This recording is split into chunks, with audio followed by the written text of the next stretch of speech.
You are listening to Miller and Moulton, exclusively on the Florida Sports Network. And now, here's Mark Miller and David Moulton. Top of the morning to you. How the heck are you? Miller and Moulton on this Thursday, the 16th of December, and what we're about to tell you is true. Urban Meyer was fired overnight. I feel it's important to get that out there. What we just told you is in fact true. Urban Meyer, after you went to bed, was fired last night. You know, we knew he was a locker. We didn't know he was a kicker. Right. We have been toying with the idea of a trade kicker for a while on this show. What was it, the NBA player, there was a trade and got paid big money, the trade kicker. And we've had fun with that ever since. But story broke in the Tampa Times that during the preseason, Urban kicked his kicker. Yes. Tampa Bay Times, former kicker Josh Lambo told the story about he was stretching before practice, final few days of the preseason, I guess. It was just a few days before the final preseason game, and that he quoted the whole conversation. Urban came over to him, kind of gave him an insult, make your blanking kicks, and then he kicked him. And Lambo described it on a scale of 1 to 10. He kicked me at about a 5. Yep. And Lambo said, cursed back at him and said, don't you blanking ever do that again. And he said, according to Lambo, he said, I'm the head ball coach. I'll kick you whenever the F I want. Urban denied it yesterday afternoon, said that he had eyewitnesses to prove it. The organization did release a statement, or at least there was a source within the organization that said, listen, we looked into this. We didn't find anything to it. Lambo, as it turned out, made the team, started the year off poorly, missed a bunch of kicks, was eventually demoted and then cut 2 months ago. And when I went to bed, Mark, I thought, well, more chaos around the Jags, and it'll give us something to talk about in the morning. Only to be awoken about 30 or so minutes after I was asleep by folks on the crew and others going, hey, I think this is real. Urban got fired. And it was after midnight Eastern time, and I'm like, wait, what? That's the best part, too, because it's 9 for them. They're thinking, well, it's L.A. Moulton's up. I got to tell him. And right. What you're trying to do is get yourself your 4 or 5 obligatory hours so you can do this show and go back to bed. Exactly. They're down at the hotel bar because it's only, 9:20, 9:30. For me, it's 12:30 a.m. And it would have been 9:30 if we're not doing mornings. You'd have been right there with them. Oh, totally. Absolutely. I would have been like, can you believe this? I mean, I would have wanted to call you. I would have been like, I know it's the middle of the night, but Urban just got fired. You think he'd mind if I text him? Do you think he's got his phone on? Would that wake him? It would have, and at first I would have seen your name and I would have cursed you. And then I would have walked outside, made sure the alarm was off, and I picked up the phone and said, are you kidding me? And we'd have done 2 hours before the show. So I'm glad you didn't call. I have a feeling this story is going to last for a long time just because Adam, granted, he's a Jags fan. It's in his name, actually. Adam, couple of underscores, Jaguars _fan in the Twitch chat room. But he said, Felipe better get his act together. I'm going to kick him in the legs. No blank at him. I've thought those things many a time. I'm telling you, David, this story has legs and feet. Well, but my thought is, Mark, it's going to be 2, 3, 5 years from now. Oh. And so-and-so is going to be screwing up, and we're just going to be like, kick him right in the leg. So-and-so better get his act together. I'm just going to walk up and kick him, and I'm the head ball coach, and I can do that. I like that Urban referred to, because the story goes, the specialists were working out. as Lambeau said, he missed a field goal in each of the 2 preseason games. He said, I wasn't worried, but I was stretching with teammates, and Urban walked up to him. He said it was kicker, punter, long snapper, Lambeau said, is what Urban said. Hey, it was kicker, punter, long snapper, or blank bag, dip blank, or whatever the hell it was. Now, there is part of me that finds that incredibly funny that Urban refers to his 3 specialists as that when he's mad at him. Because I can totally see a football coach hating special teams. It's not offense, it's not defense. You're relying on guys' feet and a guy to be able to snap the ball. It's got to drive you absolutely crazy because you can't really do any of those 3 things. So it's difficult to coach them. And when they get into a slump, there's not a whole hell of a lot you can do about it, except for cut them. So I can see where a coach would call them that. And that's where then he came back up to him and he doubled down. Hey, dip blank, make your blanking kicks. And he kicks him in the leg. Now, when you couple that with Urban calling all of his coaches losers, he denied it. He denied kicking this guy. He probably denied dancing with that girl at Applebee's. I mean, Urban has denied more than any human on earth. Urban's a professional liar. Is there anybody out there that believes Urban at all for any of this? In fact, I don't know what Urban's middle name is, but it could become from this point forward, Urban wasn't me, Meyer. Wasn't me. Wasn't me. I nominate, by the way, poll question, is Urban employable after this? Look at this, 607. Tee it up, Moulton. And I'm talking for anything, whether it be a coach, whether it be Fox. I mean, can you bring him back next year? I think Barstool could bring him on for that rough and rowdy they do. He could be a commentator there. I'm kind of thinking mainstream media, even though Barstool is huge. No, I know. And I'm not being flippant when I say that because he's WWE, he's Barstool, he's the Action Network if he's lucky. I think Stadium would reluctantly pass on Urban Meyer right now.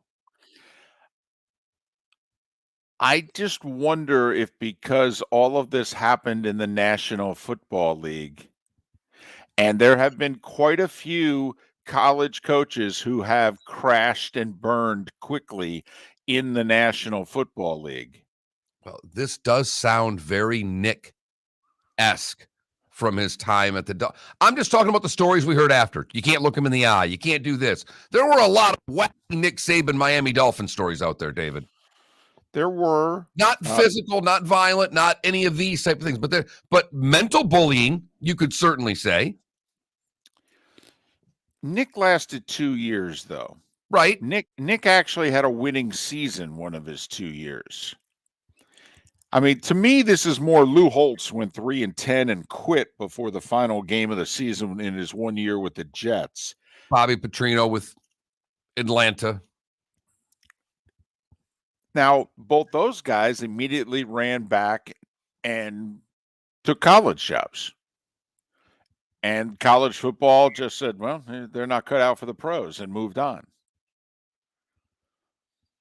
I mean, Urban's in his late 50s, right? Isn't he like 58? Yep. I mean, so I don't know if the question is Urban employable and we list the categories, or, you know, if we want to make it specific, you know, if you're Fox, can you hire him for the pregame show next year? How about this, David? Because at the end of the day, who really cares if Urban's doing a pregame show? Urban Meyer will next be coaching college in 2022, 2023, 2024 or beyond. Never.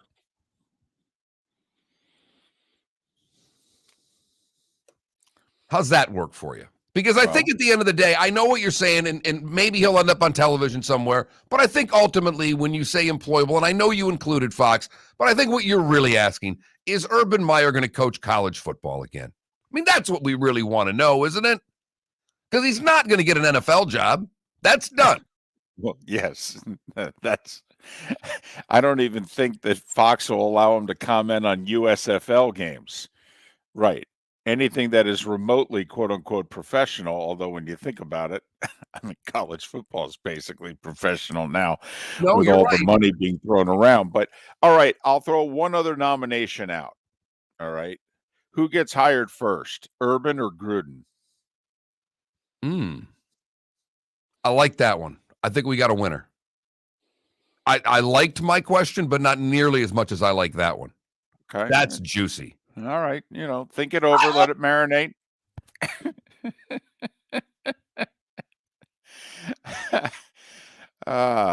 But yes, ladies and gentlemen, what you are hearing is in fact true. I mean, Urban, he kicks kickers. Oh, Urban Meyer was fired after you went to bed. now that Trevor Lawrence, I'd coach Trevor. Anytime it just morphs into Spurrier, I can only last for 2 seconds when it always morphs into Spurrier. I don't know how. I didn't know where it was going. I just knew it was getting high pitched and more southern. Yep, every time. Right. Just a thought. Just a thought. Miller and Moulton. Yes, Urban Meyer was fired after midnight. And when we come back, we're going to think about who in sports has been fired after midnight. Ooh, I know that cue up the Eric Clapton. The Jags are saying that he was technically fired Wednesday evening. They just didn't release it until after midnight. But, how many people have been fired? Put it this way. How many times have you woken up in the morning and went, what? In and amongst all of that, we've got a terrific show today. Bud Elliott will join us to talk college football recruiting. National Signing Day. The early day was yesterday. Mike Kelly will talk a little NHL. Are they going to play in the Olympics? JP Shadrick, part of the Jags Radio Network, will talk about Urban and kickers and whatever the hell else. Poor JP. I feel horribly for JP. And I know he's got a great gig, and I probably shouldn't feel that badly for him. But, man, you get that great gig. You just want to win some games here and there. Well, It's tough selling pre and post when you're going to win a game or two every year. Well, you want to not be a punchline. And think about being a punchline when you're the only pro game in town, and yet you're still a joke. Speaking of punchlines, the Browns have been one for a long time. Now they are, wrapped in COVID. We will talk with Andy Baskin at 9 o'clock about that. Starting 5, a mere 17 minutes away right here on Miller and Moulton, the Florida Sports Network. Mark Miller for Orange Whip Golf and Fitness Power Peel at Home Training System. This complete body and swing trainer uses resistance band connection system to fix bad habits and ingrain a more consistent, powerful swing. The Power Peel system is powered by functional golf swing training technology. It trains both your swing and body at the same time. Simply make a few prescribed resistant band connections, and in a few steps on the peel, you'll swing better, feel better, and play better. Use it before your round of warm-up, as your daily fitness routine, or anytime you want to feel and train the swing you've always wanted. Pair the Power Peel with the Orange Whip Golf and Fitness at Home training technology, available with a monthly membership, and maximize your results with Golf Fitness X coach-led programs that take less than 20 minutes a day. Buy the Power Peel training bundle now for 4 interest-free payments of $115 by going to orangewhipgolf.com and use code Miller10. That's code Miller10 to save $45. Go to orangewhipgolf.com and use code Miller10 to save $45 and play better golf. Go to orangewhipgolf.com. You are listening to Miller and Moulton on the Florida Sports Network.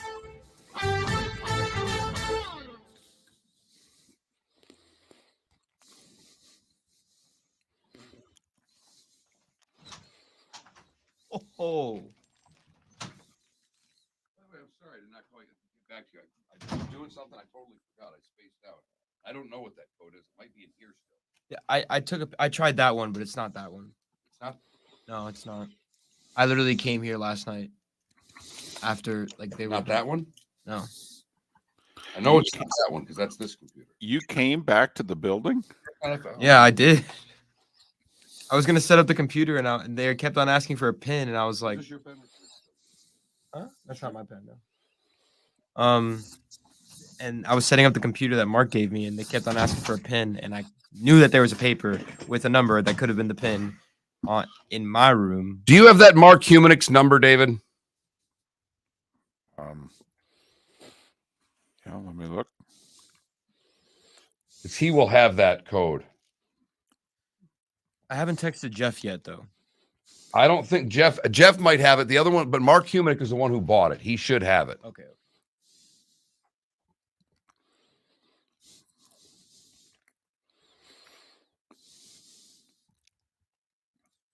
You bruise your thigh. You're supposed to ice it for a little bit, take it off, then ice it, right?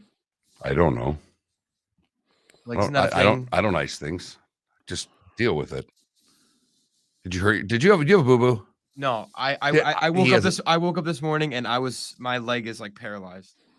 I was playing basketball yesterday and I tried to Euro step around a bony man, and that bony man's knee went straight into my upper thigh.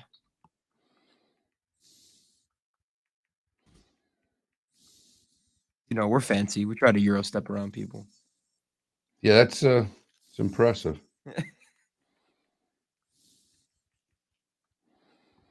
There you go, David. I probably need to put some stars around that, though. Jags. I think you should. This is not a joke. This is not a joke. Jags fire Urban Meyer, parenthesis, although he was. And he didn't even make the end of the season. Right. Come on. This makes you laugh. Our poll question when he got hired, Felipe, was, would he see year 3? That was our poll question. Year 3. Yeah, because we figured he'd get 2 years. And make that kind of investment, he'd make 2 years. Correct me if I'm wrong. This was that better? Yes. Probably should be all caps, though. No, that's fine. Okay. I mean, I did go with blood red, everybody. Yes. Blood red. I was gonna ask. This is his first NFL job, right? And last. Yes, it is. Yeah, and last. Yeah, certainly is last. But he was never like an assistant in the NFL. no. Nope, and nope. Johnny Mac. Adam's been up since midnight waiting for the show to start. I love the fact that Adam thinks the worst is now Bevel's your coach. No, Adam, the worst the worst was the last few weeks.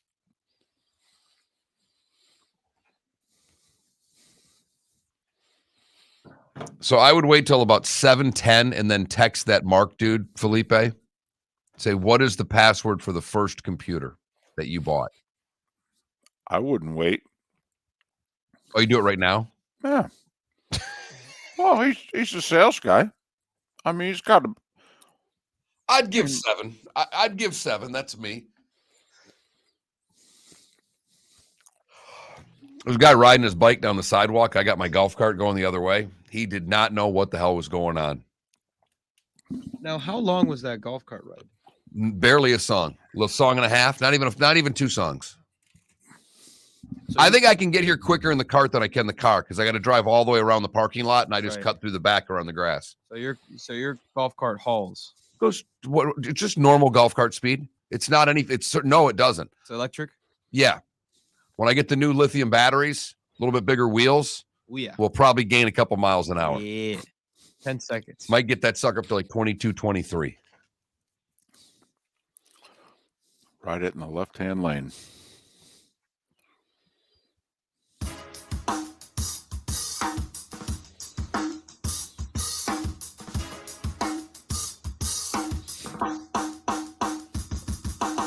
Welcome back to Miller and Moulton, only on the Florida Sports Network.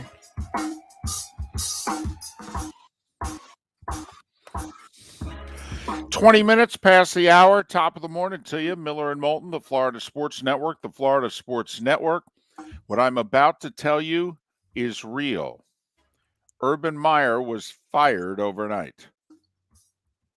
Technically, he was fired late Wednesday night, but word was not officially released until after midnight Eastern. Urban Meyer fired 13 games in as head coach of the Jacksonville Jaguars.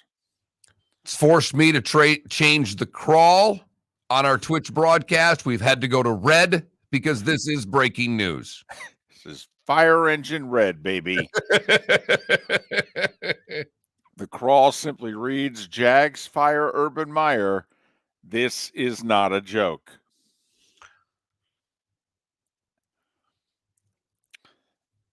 I will say I am fascinated to hear, the next press conference now. Everybody's going to go to the long snapper, the punter. We're going to get the rest of this kicking Josh Lambo story. We may get a few more stories from coaches about the loser calls and things of that nature. When you started last segment, David, you said, is he employable again? Probably at a college, not next year, but it wouldn't surprise me.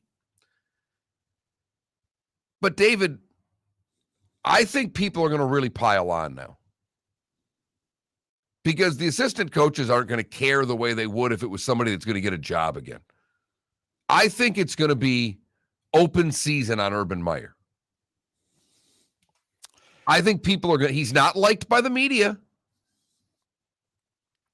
I think it will become open season, Mark, after these assistant coaches go to their next stop. I think there will be a period of time in March and April of next year in which the Urban stories start really coming out. I think that some of these assistants are going to keep it to themselves. They're going to see what their future here is in Jacksonville. I mean, one of these coordinators wants to be head coach. And then they're going to end up wherever it is they end up, or if they're in fact still in Jacksonville, and then they're going to be like, hey, you really want to know? I'll tell you now. And boom. Then I think you're going to have a series of stories that come out. But now players, Mark, players, that's what I'm talking about. Yes, players may not make it to lunch. Right. But I think the coaches will wait about 100 days. Put it this way. How quickly would you want to get a microphone in front of Marvin Jones? I'm serious. Like, doing our job, David, if we're in Jacksonville, I'm at practice today and I am beelining for the long snapper. I'm starting there because they don't ever get attention. Yeah, I'm not waiting until practice. We've already contacted him. We've texted him. We may have even called, said, sorry to wake you, but not sorry. Yeah, and you're there at the facility waiting for everybody to show up so you can have a word before they even get in. I mean, we're going to be in the parking lot like it's court, and you're on trial for a felony. Marvin's going to get out of his car. We're going to be there. We're going to follow him through the gates into the building. I will say, I think 1010 is the big sports station in Jacksonville. Yep. That's one where I would have been calling my morning guys and saying, don't know what to tell you. You're doing the show from the facility tomorrow. I'll have it set up, drive there instead of the studio. What? Urban got fired. What? Okay, we'll be there. The funny thing is, Trevor Lawrence did a presser about 20 hours ago in which he said, we really need to dial down the drama. All right, we've got too much drama around here. We really need to dial it down. 3-4 hours later, the Tampa Bay Times story, hits the .com. And then, 8 to 12 hours after that, there's no more sheriff in town. Well, his name isn't Urban Meyer. That's for darn sure. Right. Well, I don't think Darren Hammond's available. I don't think Bevel's a sheriff. No, that's why I said I don't know if Reggie Hammond's available, David. That is one of our favorites. That is for sure. So are we going with the poll question? Who's more employable, Gruden or Urban Meyer? Yeah, I think it's Gruden. I really think it's Gruden. Who gets hired next? John Gruden, Urban Meyer. And it could be for anything, broadcasting or coaching. Who gets hired next? First? Yep. Wow. I have to say, David, I did not think, if you would have told me this was a poll question we were going to have in December, if you'd have just said in August, right before Act 2 came to a quick end. Right. Hey, I guarantee you, we're going to get fired, we're going to get rehired, and we're going to have a poll question that says, who gets hired first, Urban Meyer or John Gruden? I'm sorry, Urban Meyer, John Gruden, or Miller and Moulton. And we win. Oh, boy. So having a little fun at their expense, that is for sure. We are guilty. But that's our poll question today. Who gets hired first? Who gets hired next? John, Urban if you're Meyer. up driving around Tampa, you're more than Right. welcome to text the show. Text FSN Radio to 21,000. FSN Radio, it's one word, John. Text that to 21,000, and we'll find out if you're in contact with anybody about a job right now. Well, listen, there's a job open in Jacksonville if Mr. Khan wants to consider Gruden. Now that would be rich. How do you think Mr. Khan feels right now? I mean, think about it. You're a billionaire. You are the great American story of someone not, just making your own wealth, buying into the NFL. I mean, you're obviously a staggeringly successful person. And you can't get out of your own way when it concerns your football team. Because like George Steinbrenner famously said nearly 50 years ago, nobody knows and cares about my shipbuilding enterprise. The only thing they'll talk about is this, the Yankees.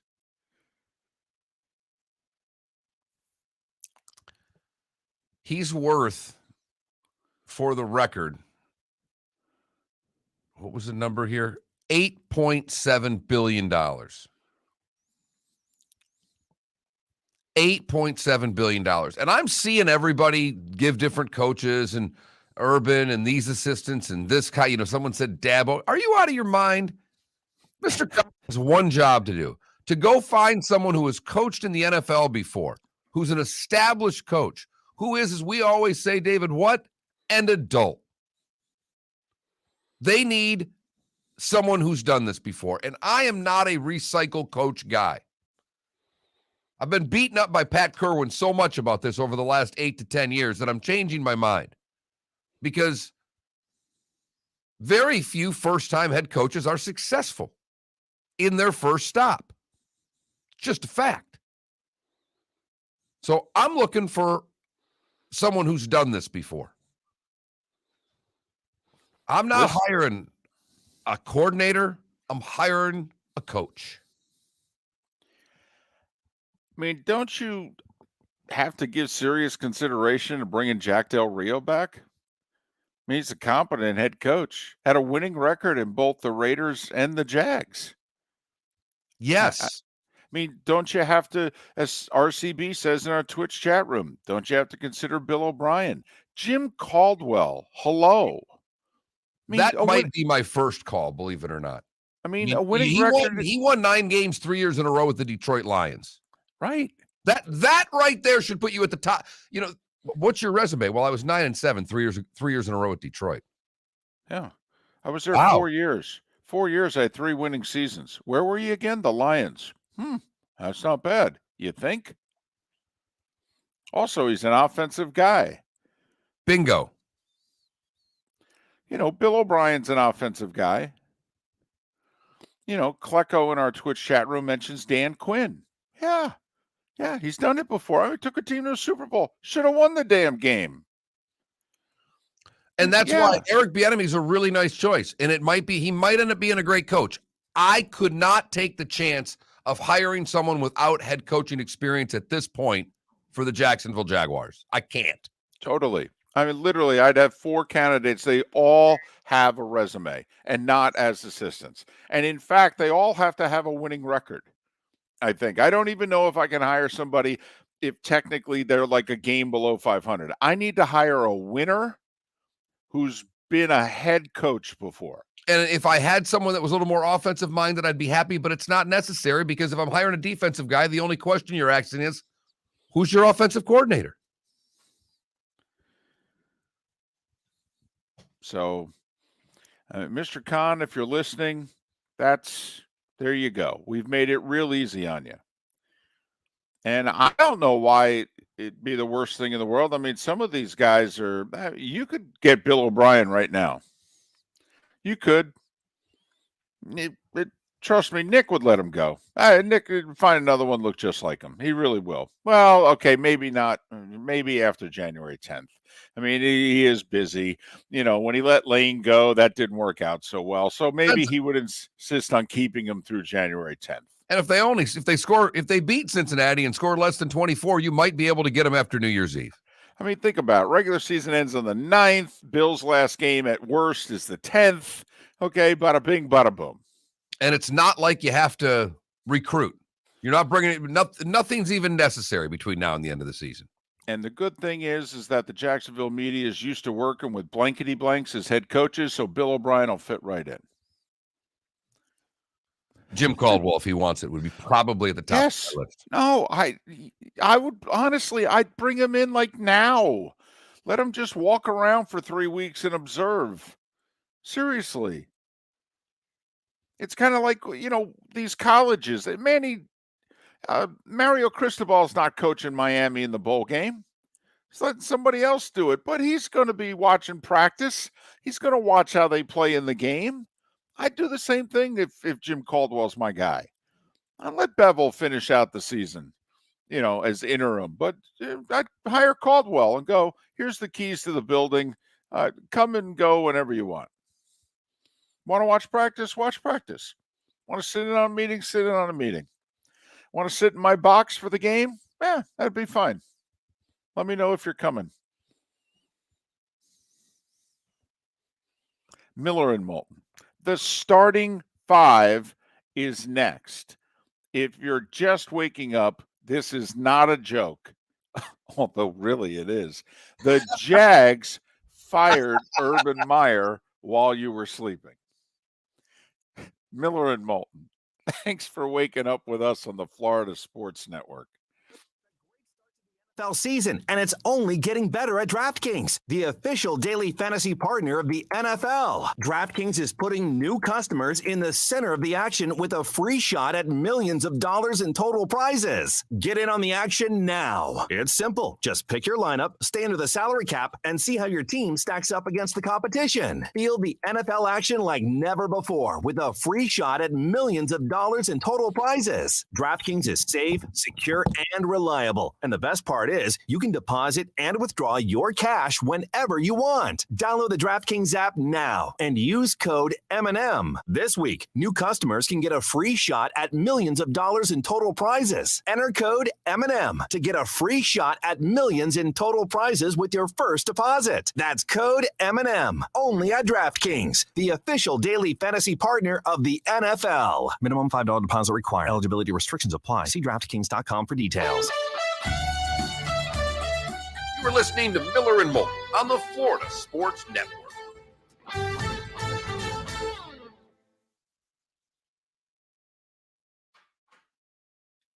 What are the odds that Urban Meyer coaches in the XFL? None. Really? I think it's beneath him. He would think it's beneath him. What if he just becomes a barstool joke, though? Like, what if he just... He is a barstool joke. What if he just derails? He's been a barstool joke for a long... even when he won, he was a barstool joke.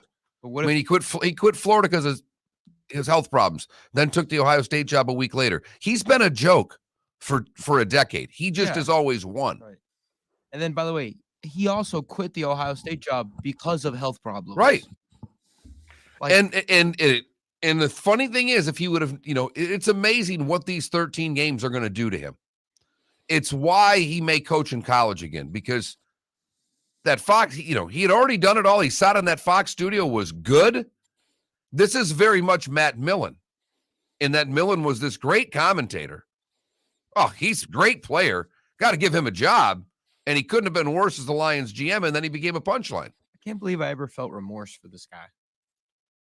That's on you. Because I didn't know about the heart condition saga. Hey, I want to say this, and it's no matter how I do, it's going to come off a little rude. But I do want to ask all you something in the Twitch chat room. I see all your comments. David sees all your comments. It's impossible for us to comment on all of your comments. But because we don't comment on it, do you always feel the need that you got to go to the text line and then text me the same thing you typed in there? Because I'm going back between these so I can kind of pay attention to people who are texting, see what's going on in here. And some of you think that you got to send them to both. I see them all in here, okay? I hope that didn't seem rude, but I do get them there. By the way, I'm getting more people calling in. Someone called in yesterday. Yeah. We'll pass on calls at this moment. Not ready for that just yet. Well, today would have been if there's ever a day, today's the day to do it. But we don't really have a real number, and I don't want to be giving Tampa a 239 number. You know, if we had an 800 number, right? That's really the only reason, because you start putting calls in, you're really only gonna be able to put local calls on. I know people don't mind dialing another area code because everybody's got a cell phone, but I got to see if Gruden texted me. What a day yesterday was. And you also, the Jackson State thing happened. Oh, yeah. Yesterday was a crazy day.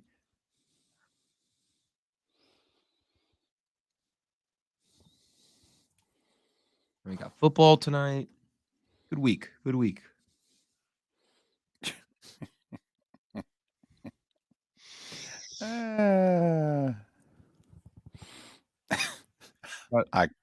I couldn't believe it. Speed had called me from the bar. Moulton, wake up. I go, Ed, is this a joke? He goes, I think Urban just got fired. And then he said, I thought you'd want to know for your show. I said, thank you. Question. When the Jackson State thing pops up, do I have clearance to play this?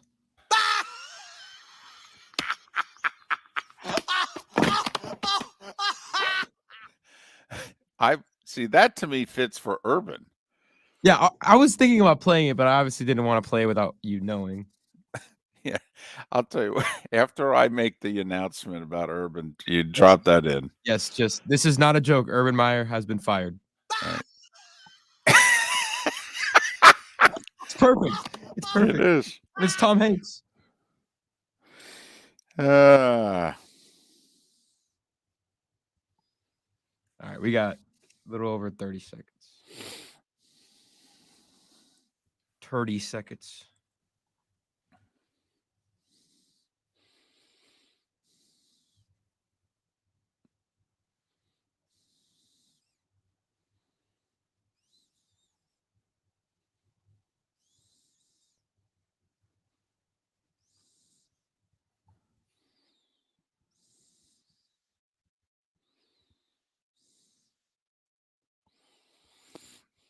Okay, music. Do you know how long it's been since Cowher coached a game? 15 years. Thanks for listening. And now, more of Miller and Moulton on the Florida Sports Network.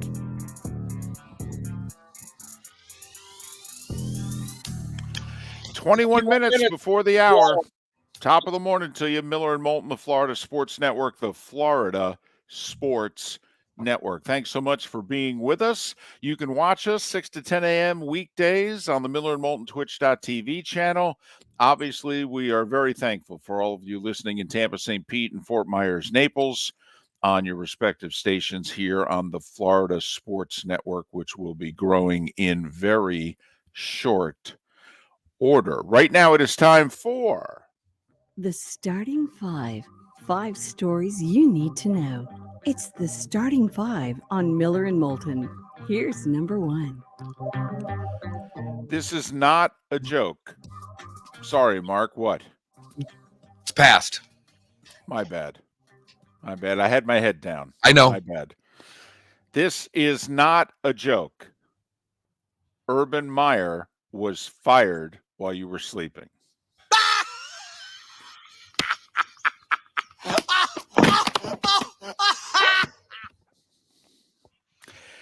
2-11 is what the official record will be.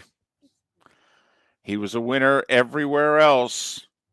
He could do speaking gigs, any television job he wanted. And then he spent some time at his bar after a Thursday night game. Then he kicked his kicker before then, but then it was exposed that he went all Woody on Josh Lambo. Urban Meyer fired. Aaron Bevel will be the interim coach for the final 4 games of the year, and they may actually win 1 or 2 of them. I mean, they've got Houston and the Jets coming up. I mean, there is a chance for a W or 2 here. Not that it's going to change the epithet on the 2021 Jacksonville Jaguars. Trevor Lawrence just 20 hours ago said, we need less drama around here. There's a lot of other news, though. And JP Shadrick, who's part of the Jaguars Radio Network, will join us in the 8 o'clock hour. Mark, we thought the Browns had a lot of players who were out because of the COVID list. Right. The Washington football team said to Cleveland, hold our beer. They have 18 players who are on some kind of COVID list right now. And they're fully expected to have to play a game Sunday. The Browns have 11 players, 7 of them starters. Oh, yeah, and their head coach, COVID. He tested positive. Baker Mayfield tested positive. Even though most everybody we're mentioning is asymptomatic. What is the NFL going to do? So far, Nothing. I see nothing. There is no COVID in the NFL. Basically, go get your booster shot and hope you hired a good practice squad, because we told you at the beginning of the year, we're not moving any games, and if you can't play, it's a forfeit. Nothing to see here. Next. Just a multi-billion-dollar league. By the way, if you wondered what the NFL stance was going to be on the Washington Post story involving Daniel Snyder. I can run that laugh track again if you want. Interfering with the investigation. The NFL came out and said Snyder didn't interfere in the investigation. I am telling you, he is protected on high from someone, David. He is a made man. Do not kid yourself. Jerry Jones said Daniel Snyder is not to be touched. Telling you, that police captain and usual suspects, when talking about Spacey's character, he's protected on high. Man, oh man. Roger called Jarrah during the commercial break when he was doing his weekly hour on the ticket in Dallas, and Jarrah said, Raj, I'll come after you again. Got it? He is not to be touched. Why? Mark, David, think you hit on, sorry. No, I think you hit on it yesterday when you said he knows where all the bodies are buried and is willing to draw the map to them. Right. Where they all know where the bodies are buried, but I'm convinced Snyder will hand the media a piece of paper that says, here's the map. Go ahead, boys, have at it. And girl. Right. He will fight. He will sue. He will air all the dirty laundry. And I think the NFL realizes that. DeAndre Hopkins is going to miss the rest of the regular season. The Cardinals hope he'll be back in the playoffs. Hopkins has only missed 2 games his entire career before this year in Arizona. Man, a lot going on with the NFL. But number 2 is college football, early signing day. And in a blockbuster move announcement, Deion Sanders and Jackson State able to sign the consensus number 1 player in the country, cornerback Travis Hunter, who was committed to Florida State and had been for a long time. That stings. Right. That really stings. of all the teams that Dion could flip a kid from, he flips it from his alma mater. You know, we did get this text. We got a bunch of good text already this morning, but someone last night, you know, after midnight, 2 a.m. text. Nice. Been a decent day for Gators fans. National Signing Day better than expected. FSU beat by Dion. Urban kick to curb. And you know what? I understand their hatred for Urban Meyer, but they have it, and they use it when they want to. And today is one of those days, David. It is remarkable. Won them 2 national championships. They treat him as if he's Ron Zook. I'm going to text this guy back right now. You sure you wouldn't take him back tomorrow to be your head coach? Oh, no, he's basking in the glow. Billy Napier flipped 3 guys, even though most recruiting experts said Florida literally had the worst recruiting class in the SEC yesterday. Yes, worse than Vandy. Worse than Vandy. But that's largely because of sheer numbers. Florida signed so few kids yesterday, but those that they did sign are considered pretty darn good players. Emory Jones, by the way, is going to transfer. However, he's going to stick around for the bowl game. That's big because Anthony Richardson, I believe, is having surgery, and the likelihood is he's not going to play and be available for the Gasparilla Bowl a week from today.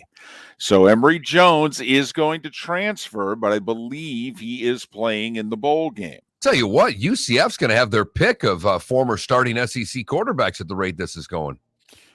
Well, Bo Nix, who Gus recruited to Auburn, but Emory Jones is perfect for that offense. Yes, he is. Perfect. Yes, he is, David. UCF, by the way, had a consensus top 50 class in the country and considered by many to be the best class in the AAC. Let's see, the top 5, you know, move them around however you want. Some people had Bama won, some people had A&M won, Georgia, Texas, Ohio State. That's pretty much your top 5. Oh, I mean, you know, some people at Notre Dame, Penn State, Michigan thrown in the top 5, but basically the top 5 are 3 SECs, soon to be 4 with Texas and Ohio State. Well, good to see Texas still getting it done on the recruiting trail. Yeah, well, They do well for a lot of people when they start transferring next year. they can't win games. No, So you gotta be able to win somewhere, Mark. I mean, December, February, April, got to win somewhere. It's that fall where they're really struggling.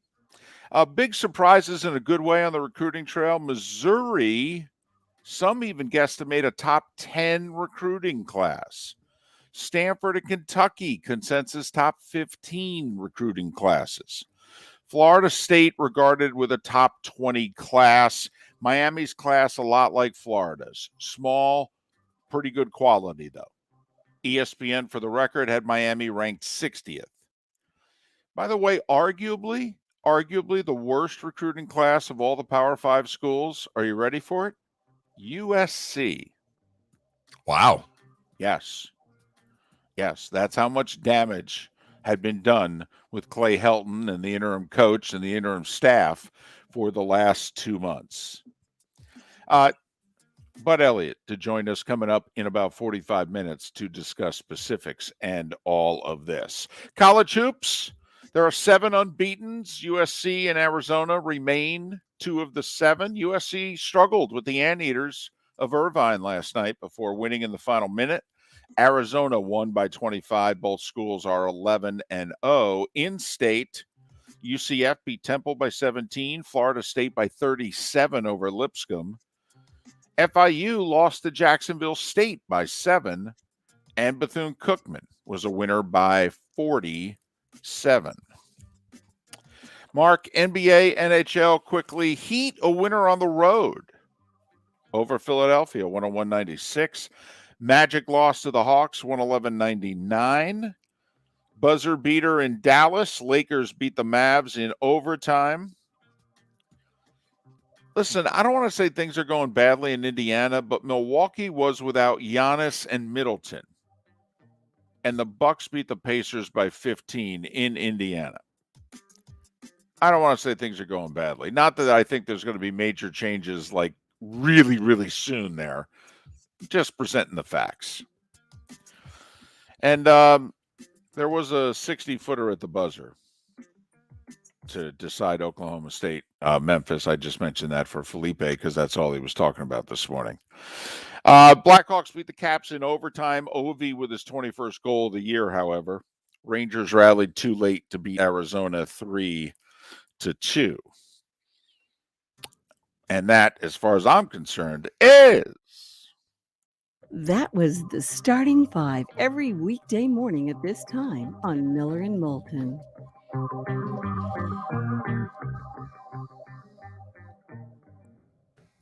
There is so much going on. It's difficult to fit it all in. And so much of it, Mark, you know how when you get an order of 12 chicken wings and there are some that are just skinny and you go, wow, I get my money's worth with those. But there's 3 of them that are like, oh my goodness, these are huge.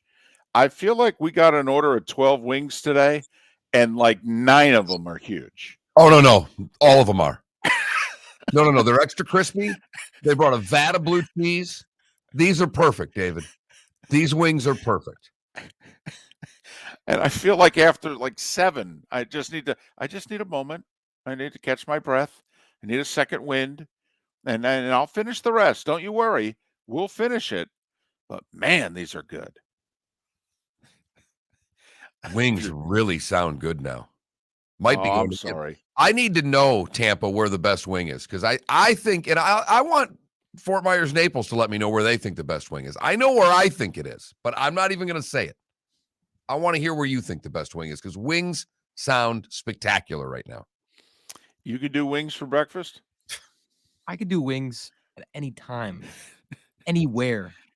Wow. I'll take Felipe's answer, even though he just interrupted me and cut me off to answer that question. I've got no problem with it. You know why? It was the correct answer.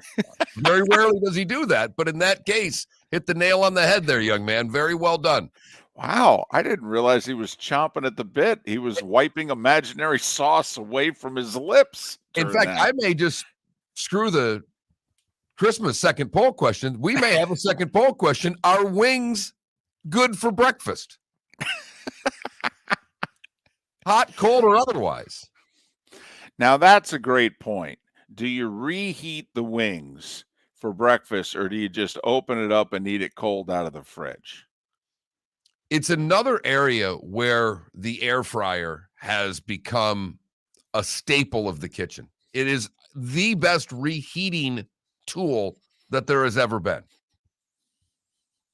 It gives you the heat of the oven with damn near the quickness of the microwave. Wow.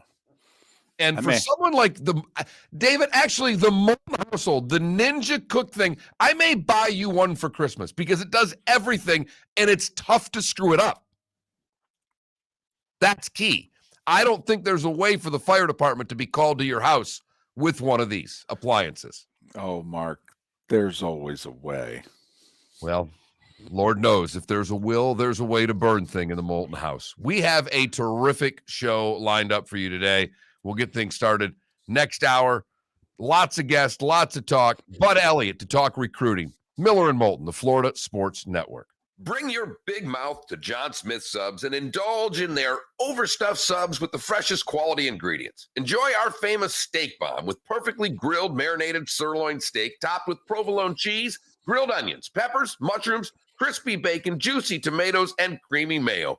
Boom! Made-to-order crispy fries can be paired with the gator, the Cuban, the chicken bomb, or the Italian. Love local. Eat delicious with John Smith Subs. Find a John Smith Subs location near you today. The Firestone Grand Prix of St. Petersburg, presented by RP Funding, roars through the streets of beautiful downtown St. Petersburg, February 25th to the 27th. 3-day tickets are on sale now at gpstpete.com. It's fast, fun, family entertainment jam-packed into 3 days. The weekend is highlighted by the NTT IndyCar Series race taking the green flag on Sunday afternoon. It all happens at the Firestone Grand Prix of St. Petersburg, presented by RP Funding, February 25th to the 27th. Get your tickets at gpstpete.com to secure the best seats. It's been a great start to the NFL season, and it's only getting better at DraftKings, the official daily fantasy partner of the NFL. DraftKings is putting new customers in the center of the action with a free shot at millions of dollars in total prizes. Get in on the action now. It's simple. Just pick your lineup, stay under the salary cap, and see how your team stacks up against the competition. Feel the NFL action like never before with a free shot at millions of dollars in total prizes. DraftKings is safe, secure, and reliable. And the best part is you can deposit and withdraw your cash whenever you want. Download the DraftKings app now and use code M&M. This week, new customers can get a free shot at millions of dollars in total prizes. Enter code M&M to get a free shot at millions in total prizes with your first deposit. That's code M&M. Only at DraftKings, the official daily fantasy partner of the NFL. Minimum $5 deposit required. Eligibility restrictions apply. See DraftKings.com for details. You were listening to Miller and Moulton on the Florida Sports Network.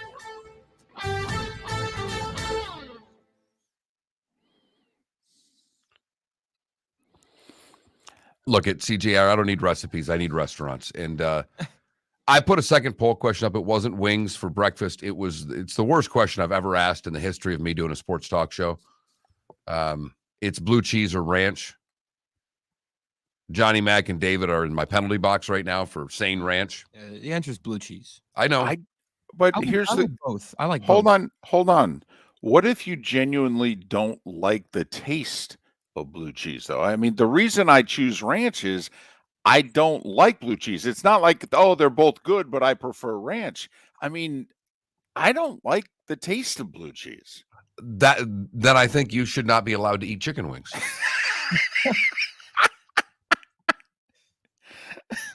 But is it I didn't mean that to be a joke. I don't know what. Well, I mean, fortunately, you don't get to decide those things. But is it the texture that you don't like about blue cheese, or just the taste? No, it's the taste. Mm. Felipe, I'm going to let you know a little secret. Texture doesn't really enter the equation when it comes to eating for me.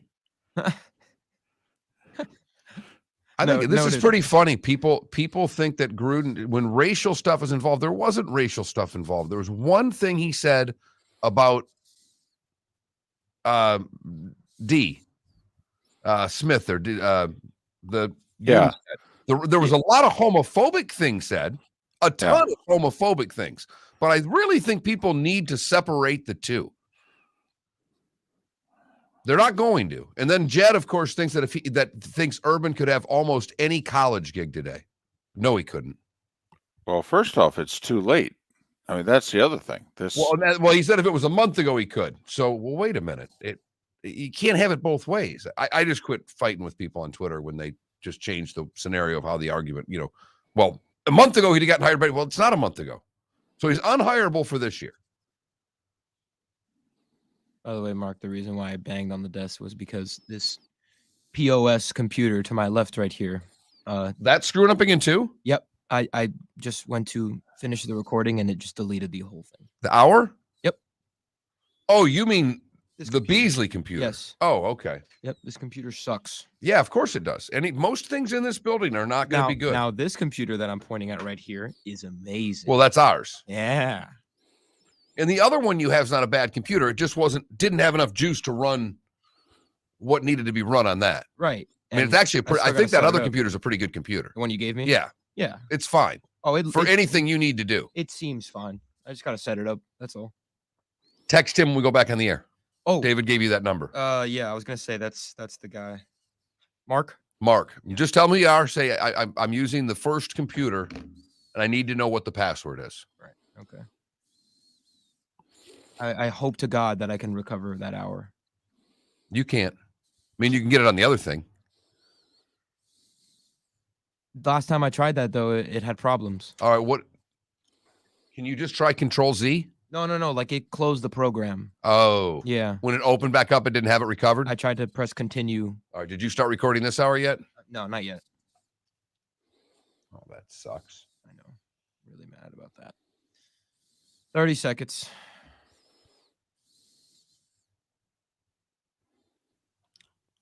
Tell you what, though, Raiders, as someone who used to say things that I'm not proud of. I haven't said words that like that in 15, 20 years.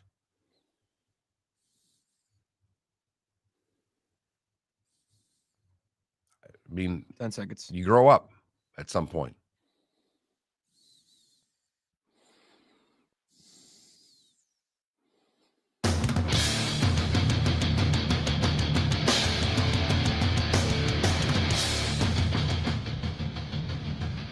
You are listening to Miller and Moulton, exclusively on the Florida Sports Network. And now, here's Mark Miller and David Moulton. Minute and a half past the hour, top of the morning to you. How the heck are you? Miller and Moulton on this Thursday, and this is not a joke. Since you went to bed, the Jacksonville Jaguars fired Urban Meyer. Now we return to regularly scheduled programming already in progress. I come at you from Los Angeles, by the way, where it's a clear 47 degrees. Woo, chilly. Good little Thursday night football game. First place is on the line in the AFC West, although I don't think anyone's taking the LA Chargers seriously, but they are only a game behind the Chiefs, Mark, and they did win the first meeting. David, I find, look, if we wouldn't have had this Urban thing, and we're going to have to really talk sports today, I am so with you. I wanted to ask you, were you as taken aback on Tuesday when you asked Pat, the last question? We have Pat Kerr on every Tuesday and Friday. And it was the last question. David said, hey, I'm going to talk to you about Thursday's game because we won't talk to you before it. What do you think about the Chargers' chances? I don't give him any chance at all. I mean, he does them, faster than Leo dumps girls, when they turn 26. Right. He may have to amend that now that his first digit's a 5. I got you. Maybe, Right. Maybe it's 31 now. Who knows? But whatever he needs to do, good for you. I was stunned when Pat just said, no, they're not ready. They're not going to win. I mean, he just poo-pooed them so damn quickly. I was shocked. I was too, a little surprised, but I do believe, Mark, kind of like the Arizona Cardinals. I mean, let's be honest, most fans have been patting Arizona on the head all year going, they're cute, they're fun, that's a really nice record. This is going to come down to Green Bay and Tampa Bay. And when the Rams won on Monday, most of NFL Nation said, see, told you. Can't beat Green Bay at home, can't beat the Rams at home. When they face a really good team, they usually lose, ... Well, and the Chargers were playing lousy for a while. They got off to a nice start. They had a nice little midseason skid when Justin Herbert didn't look very good, was throwing some picks. They looked a little out of order. They've won 2 in a row, and they've been playing better football in the last couple of weeks, and he has been playing better football the last couple of weeks, David. Those close to the Chargers said that mid-season they tried to make Justin Herbert a little more efficient, and they stopped throwing it down the field as much, and they started turning him into, well, more of a possession quarterback, and it wasn't working. And so the last 2 weeks, they've just let him be him, and it seems to be working just fine. Thank you very much. But another factor of this game, quickly before we move on, Mark, I'll be curious whether or not the Chargers have any fans, or is this going to be Arrowhead West? I think it's going to be Arrowhead West. I do too. From a COVID standpoint also, you've got Slater, the tackle for the Chargers, out. He's one of the better tackles out there. That's kind of a big deal. The Chiefs have 3 players out. Josh Gordon's out, defensive tackle Chris Jones, and Willie Gay, all in the concussion or in the COVID protocol. Now, not that many players compared to a lot of other teams, but it is a starting offensive tackle for the Chargers. Well, and Jones is their stud in the middle of the defensive line. Now, my understanding with Jones is that he did not test positive, but he was near someone, and he needed 2 negative tests because he was put on that list on Tuesday. So my understanding is, unless he didn't have a positive test yesterday, is that if he tests or a negative test yesterday, is that if he tests negative again today, that he could be taken off the list and play. You know, that is the other thing with all of these players. And COVID is now beginning to, I don't know if I want to say run rampant, but COVID is very much now a factor in professional sports when we thought we had moved on from it in terms of our pro sports teams. I mean, games have been canceled in the NHL. A couple of teams have had outbreaks. We've got two teams right now. I think it's fair to say you've got a COVID outbreak. Washington and Cleveland. Right. I think it's fair to say they have a COVID outbreak right now. And there's actually testing positive for COVID. And then there's, hey, you're near someone who tested positive and we got to move you to the side and you got to prove to us that you don't have COVID with 2 consecutive negative tests, and which most people are in that category, but you still get placed on the list. But the NFL has made it abundantly clear. They are not canceling any games. They are not postponing any games. They're not moving any games. Games will go on as scheduled for the rest of the year. If you have a COVID problem, that's a you problem. And the NFL did send out a memo on Monday saying that everyone is to get a booster shot by December 27th. And if you don't, we're going to treat you very badly for the rest of the year. We'll see if they have the cojones to do it, because they've talked a tough talk, David. But based on the number of players who never were vaccinated, how tough of a talk did they really? Well, I'll say this, though, Mark. I mean, I believe the NFL is somewhere between 94 and 96% vaccinated. So, okay, then, I mean, I just look back at the Rodgers fiasco all year. Are we sure everybody's vaccinated? Because we all thought Rodgers was. well, So and they're spewing numbers out like 94, 96%. I have, until I see cards, David, and I'm not joking around here, until every team can give me a picture of all the cards with the guys' names on them, then I'll believe the numbers, because I don't believe them. well, I don't come close to believing them. I know enough people that are in that age bracket that are very anti-vax for a lot of different reasons, and I think these players are lying. Well, and Mark, the Tampa Bay Buccaneers are evidence of what it is you speak, because they even had a couple of guys who had cards only for them to be bogus. So, and the Bucs did quietly say when they were suspending, or Antonio Brown was being suspended for 3 weeks, the Bucs did say, would love for the NFL to check out the other 31 teams and see how many guys on those teams have pulled in Antonio Brown. And I think the NFL said, yeah, we'll take that under advisement. At the same time that they also let everybody know that Daniel Snyder did not Right. try to influence The investigation. Right. investigators. No. Yeah, they didn't. No. No, didn't happen. Nothing to see here. Let's move on. All right. Hey, you guys got those next batch of Gruden emails? Get ready. We may have to release them soon. Speaking of John Gruden, he's part of our poll question. We're actually kind of proud of this one. It was suggested to us. All right, but we're using it. All right, who gets hired first? Gruden or Urban Meyer? It's a damn good question. It really is. And Urban's getting 2/3 of the vote right now.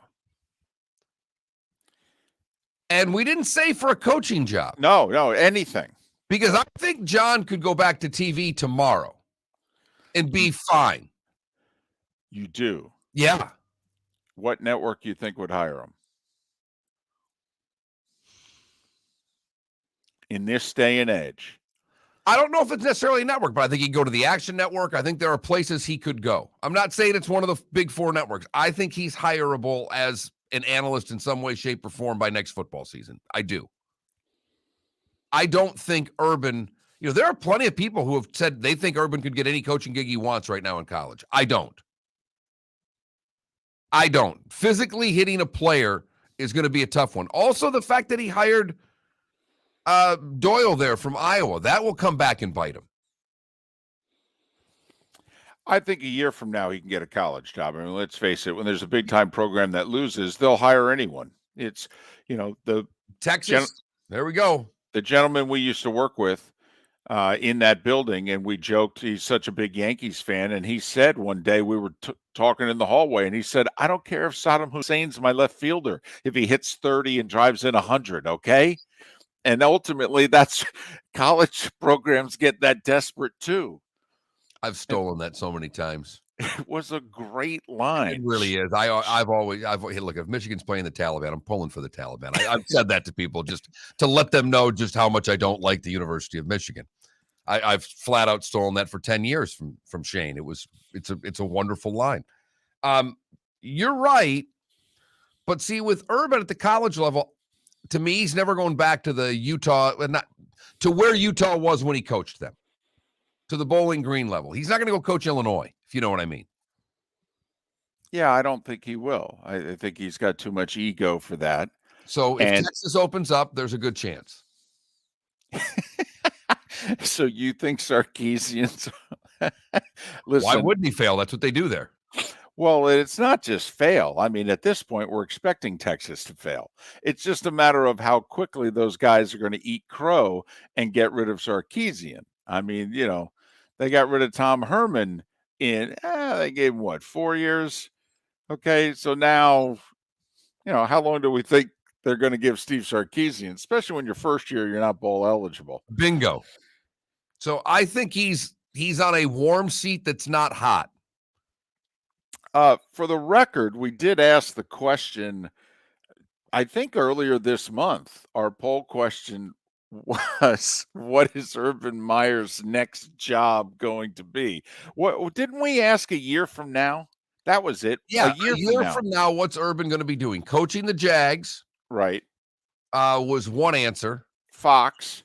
Working back at Fox, or being a host at his Columbus, Ohio restaurant, which won overwhelmingly. And I think that's I think that was the right call. I think we just asked that question last week.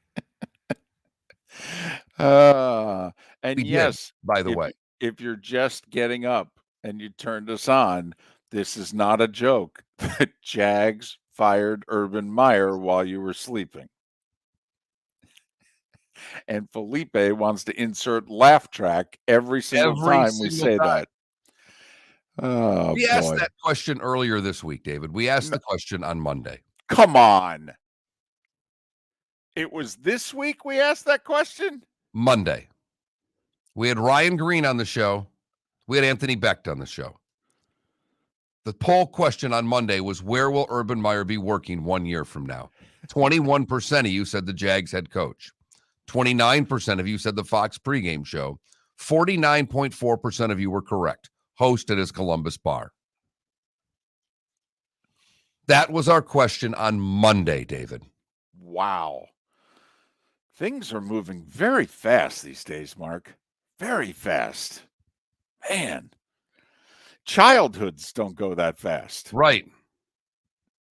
I mean, Britney Spears' first marriage, I think, lasted just as long as that poll question did. Whoo. Miller and Moulton. Bud Elliott's going to join us in 20 minutes' time. We're going to talk everything having to do with early signing day. And we'll let Bud stick his chest out and talk about mom and his new baby boy. Born, I believe, a week ago today. Maybe yesterday, but I think a week ago today. It was today because he skipped us. Well, for the record, as we go to break, I reached out to Bud to say, hey, haven't heard from you. How's everybody? And he goes, you're not going to believe this, baby just born and what have you. And I go, okay, but I think in an earlier text, I had said something like, we do have you tentatively. Oh, no, it was a week ago yesterday, because I said to him, we do have you tentatively, penciled in for certain date, certain time. And he goes, it's going to be tricky. It's probably doable, but I'll be here at the hospital and I didn't bring my equipment. Now think about that. Could you imagine? Okay. Mom looks over and Bud's doing a radio interview with the Yahoos that she used to listen to when they lived in Fort Myers.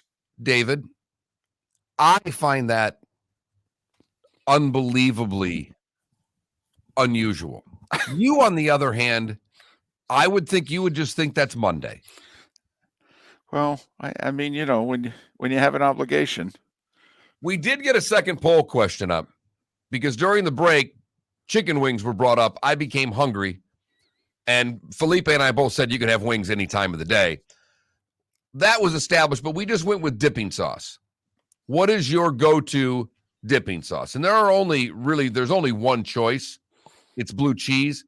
And that, if you can see, it says, better dipping sauce for wings. I did put in parentheses, I cannot believe I'm asking this. Blue cheese in parentheses, correct. Ranch in parentheses, incorrect. Right now, blue cheese has 60% of the vote. I don't know what to tell you. I don't like blue cheese, so I voted ranch. And as I told you during the commercial break, probably shouldn't be allowed to eat chicken wings. Certainly not in Buffalo. Apparently, Miller's looking for a new co-host. I put him in the penalty box during the last break. Hopefully, I'll be allowed to stick around 20 minutes from now. I'd really like to congratulate Bud Elliott on he and his wife's new kid. Miller and Moulton, thanks for waking up with us. This is not a joke. The Jags fired Urban Meyer while you were sleeping. Thanks for listening to the Florida Sports Network. Mark Miller for Orange Whip Golf and Fitness Power Peel at Home Training System. This complete body and swing trainer uses resistance band connection system to fix bad habits and ingrain a more consistent, powerful swing. The Power Peel system is powered by functional golf swing training technology. It trains both your swing and body at the same time. Simply make a few prescribed resistant band connections, and in a few steps on the peel, you'll swing better, feel better, and play better. Use it before your round of warm-up, as your daily fitness routine, or anytime you want to feel and train the swing you've always wanted. Pair the Power Peel with the Orange Whip Golf and Fitness at Home training technology, available with a monthly membership, and maximize your results with Golf Fitness X coach-led programs that take less than 20 minutes a day. Buy the Power Peel training bundle now for 4 interest-free payments of $115 by going to orangewhipgolf.com and use code Miller10. That's code Miller10 to save $45. Go to orangewhipgolf.com and use code Miller10 to save $45 and play better golf. Go to orangewhipgolf.com. You are listening to Miller and Moulton on the Florida Sports Network.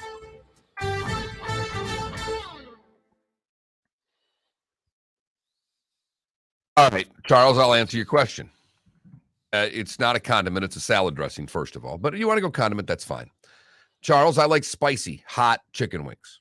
And the blue cheese cuts a little bit of that spice off. I think the combination together is one of the great things that there is on earth. You want to do all the different flavored chicken wings. You want to go with your East, West, and your garlic parm and all that. They don't need anything because then that sauce is already there. I love the combination of a great hot chicken wing, spicy, with blue cheese. There's my answer. Amen. I'm salivating right now. And I think Buffalo, for the record, I think Buffalo Chips has the best wings I've had down here. I think, for what it's worth, the place across the street. Wicked Wings? No. Jesus, I've spent Rusty's. Rusty's has great wings. I had their wings once and I was impressed. They have great wings. Wicked Wings are honestly, I think they're too big. Really? They're huge. They're big. A chicken wing shouldn't be 4 bites. I mean, they're Wicked Wings. Yeah, it is the same sauce as Buffalo Chips because it used to be Buffalo Chips North, and something happened went out of business or whatever, but they kept the recipe. Buffalo Chips and Bonita has the same sauce as Wicked Wings with a normal, like a regular good size wing. Buffalo Chips is damn good. I got to go back here. What was got to see. We had a lot of. For the record, I don't ever think there's a wing that's too big. I just want to get that out there. I don't think. Like you Hog said, bodies in North Fort Myers. Okay, Tony. texture is never an issue, like you said. Right. Size and texture, not a problem. No, I got what you're saying. I'm just, of course not. You're Fred Flintstone, David. We know this. Right. You're big. Right. You want that steak to take the side of the car down. Yes, I'm fine with that. Dust it off and keep eating. Right. Right. I mean, that's like basically you're eating fried chicken at that point. And I love fried chicken. Okay. But a chicken wing is not. And there's a problem. Not immaculate, especially when they still had the housing project essentially out back. I don't know, quite frankly, if they're still swinging drugs out of buffalo chips the way they once were, but they did have a hell of a takedown there about 5-8 years ago. All right, now I want to ask both of you a question. You have 30 wings. 10, 10, 10. What? No, like you're getting 30 wings. You get 3 sauces for 10, 10, and 10. Hot sauce, hot sauce, and hot sauce. Just hot sauce. That's how I do wings. You're not mixing it up. Hot, extra crispy. I don't mind, like I said, I don't like garlic parm. I don't mind. I'll eat the other ones, but I like the original buffalo chicken wing. I would mix them up so All that right. I felt like I was having. But you also get mild. Like you're a mild or a medium guy. Tom. Yeah, I like. You hate spicy. Right, I would not do flaming. No, but I mean, you don't even do hot. You're a medium. I'm a medium guy. I'm a barbecue guy, and then I could go with anything. Mango habanero. Not a huge mango guy. Oh yeah, Klecko, you're right. I love this Bonita talk here. I love that Buffalo Chips has brought up. The one guy says, "Yeah, I love that special with the side of 8-ball." 8-ball. And Klecko says, "Yeah, then you can go get the hookers down on Rosemary." It was always great when when the paper was more prevalent. You'd get that news press once a month that would have the list of they'd bust the hookers on Rosemary, and then not Veronica Shoemaker, but they had one other spot kind of by City of Palms, and once a month and there would always be one teacher, somebody that shouldn't be in those pictures was always in them.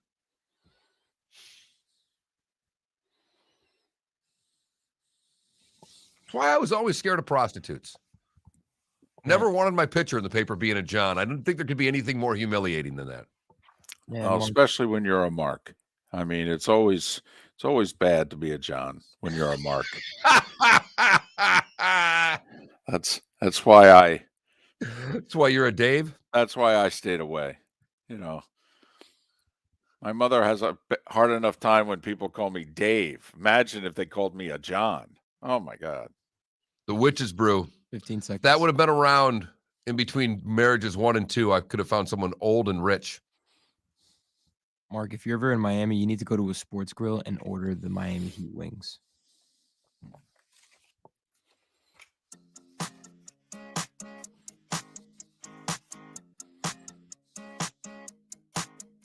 You're listening to Miller and Moulton, exclusively on the Florida Sports Network. It's 23 minutes past the hour. Bud Elliott will join us in a dozen minutes here on Miller and Moulton, the Florida Sports Network, the Florida Sports Network.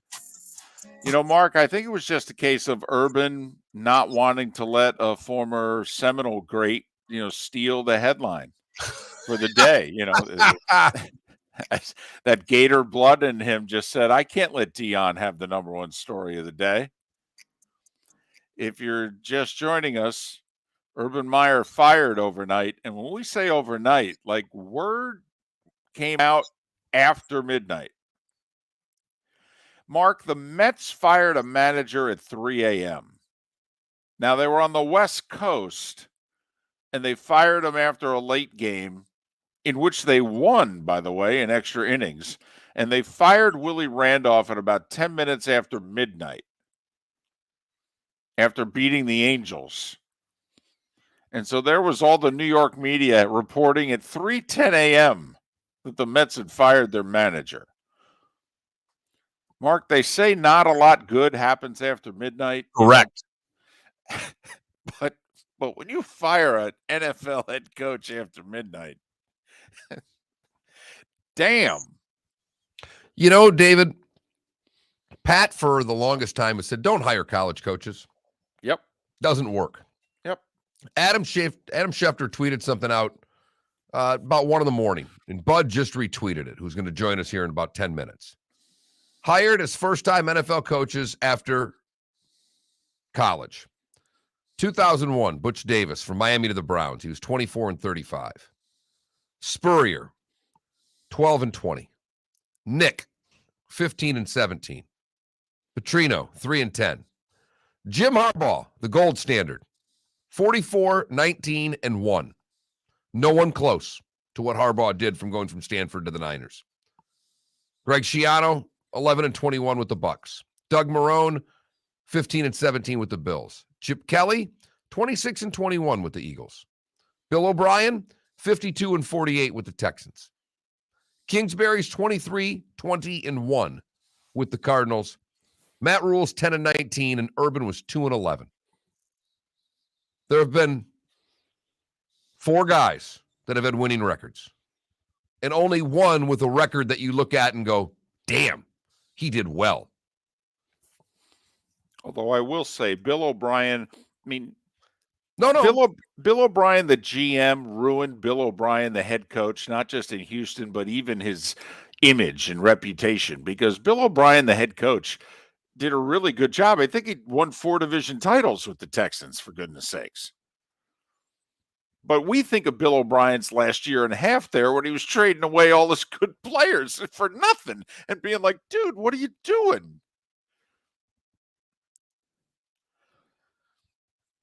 So that just shows this century what happens when you hire a college coach. And you're right. And, Kingsbury, the jury's still out. You most of the time you are starting with a bad team. They're not hiring the college guy to go take over the Patriots after they've won 2 Super Bowls. All right. Just, can you humor me for a second? And you're thinking, I humor you for 4 hours a day. Sure. What's one more time? And vice versa.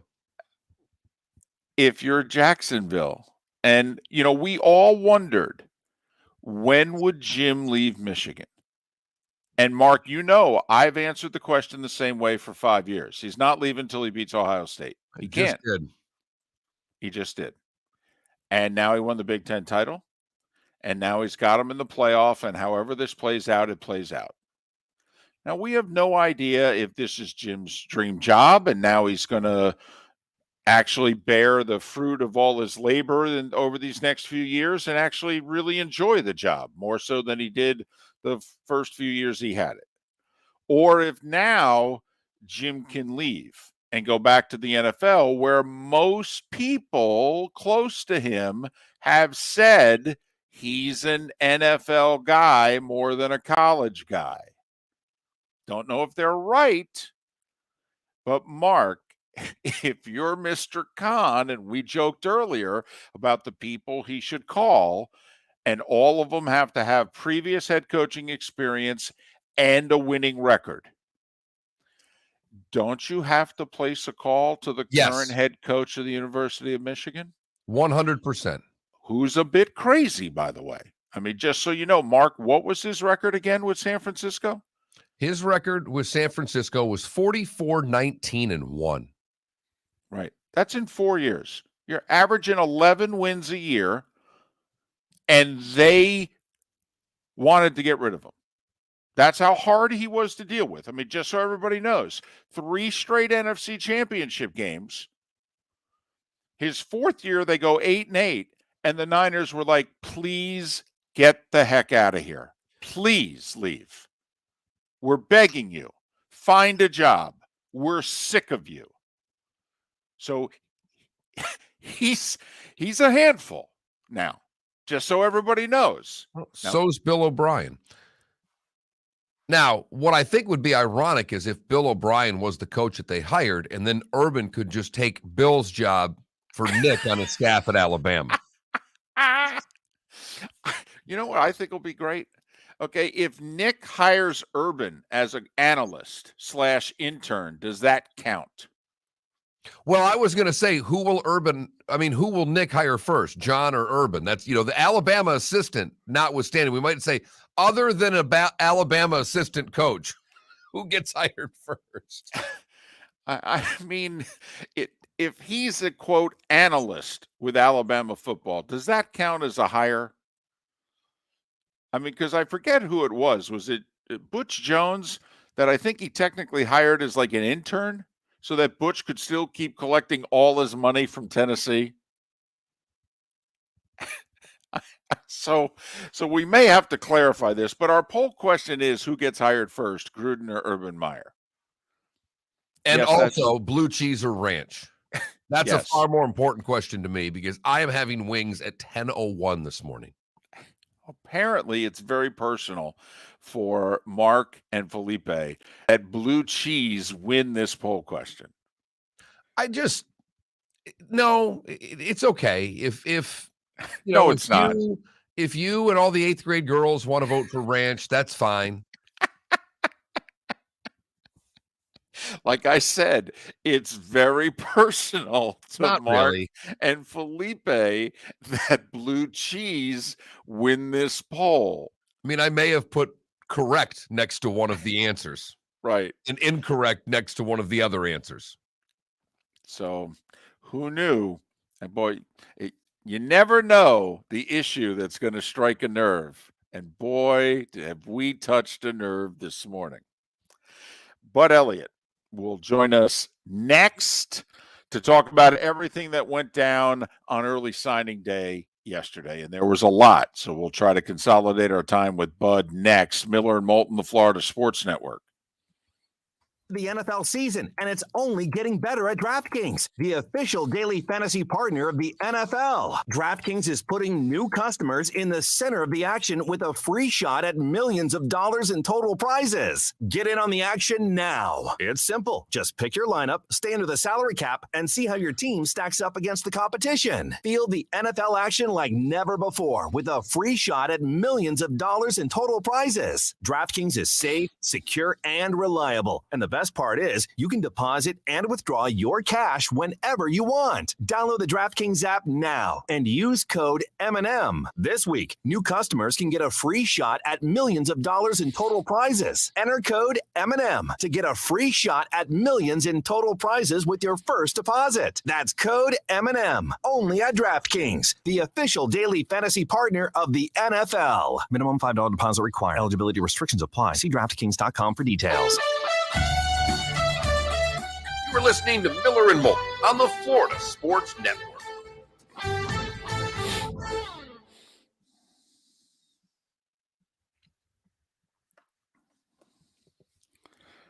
All right. I think, by the way, Fox hires Urban Meyer, and whether it's for next college football season he's back, or he starts making the occasional appearance next year and then he's hired full-time for 2023. But I think he'll go back to Fox. They loved him. He did a good job. He has to make fun of his NFL experience, though. He has to be self-deprecating. Like what Rex Ryan apparently the other day, they were talking about Aaron Rodgers' toe injury, and Rex Ryan said, "Hey, I'm the expert on toes." Okay? Now that's funny. There's no getting around it. And if you don't know, there was a Rex Ryan toe-sucking story about him and his wife and what have you. And so while he was coach of the Jets. So that's funny. I mean, that's making fun of yourself. Oh, yeah. Oh, God, I didn't know that. Oh, yeah. Oh, my yeah. God. Oh, yeah. Wow. It was great. I mean, Oh, good Lord.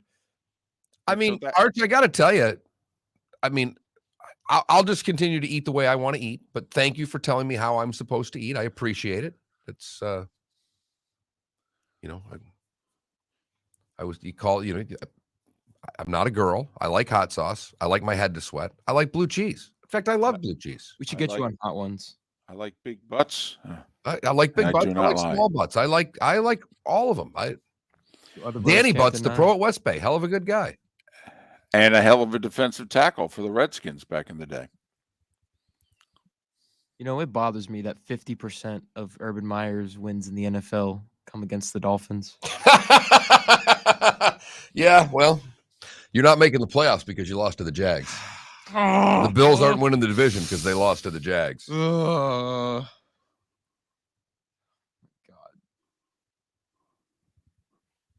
No, I'm telling you that I think blue cheese is the correct choice.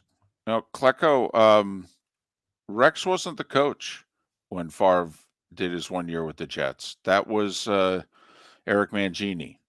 And that was Mangini's last year. Favre hurt his shoulder. They lost 4 of their last 5, finished 9-7, and Mangini got fired after a 9-7 season.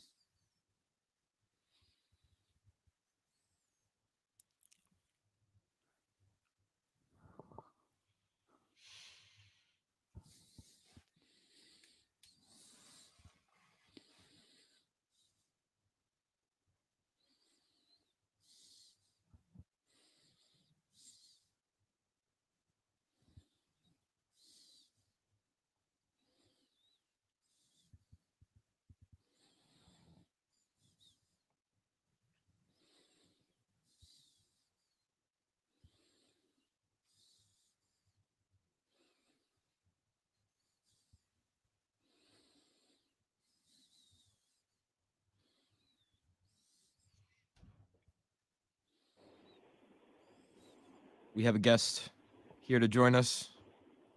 Oh, good. Hi, bud. What's going on, guys?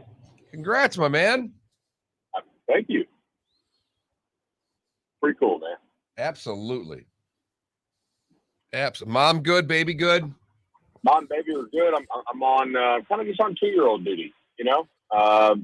She's kind of running her own schedule with the newborn, and I'm just kind of taking care of the 2-year-old, and, it's working out pretty good. Awesome. That'd be a really fun time for you that you'll be tired as hell, but you'll probably have a pretty good, 3 weeks to a month where it's a little daddy-daughter time there.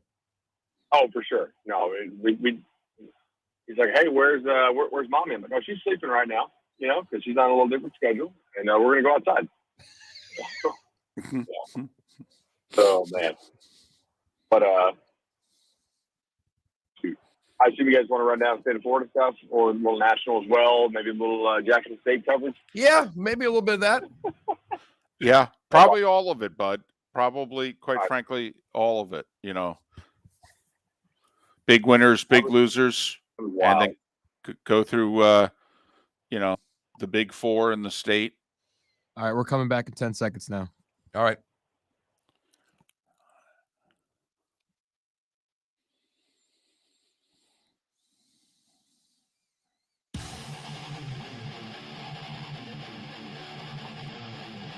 You're listening to Miller and Moulton, exclusively on the Florida Sports Network. 23 minutes before the hour, Mike Kelly will talk about a story that is developing and getting more serious by the day in the NHL, which is the fact that the players desperately want to play in the Olympics, and basically the Chinese government is on a daily basis turning their overwhelming yes into a no. We'll talk about it coming up in about 25 minutes' time. JP Shadrick with everything Jacksonville Jaguars. In case you're just joining us and you're just waking up, the Jags fired Urban Meyer while you were sleeping. Yeah, more on that in a bit. But Bud Elliott's kind enough to join us once again. He from 24/7 Sports. You can follow him on Twitter, Bud Elliott, the number 3, Bud Elliott 3. Bud, how are you? How's mom? How's the new baby boy? How's life?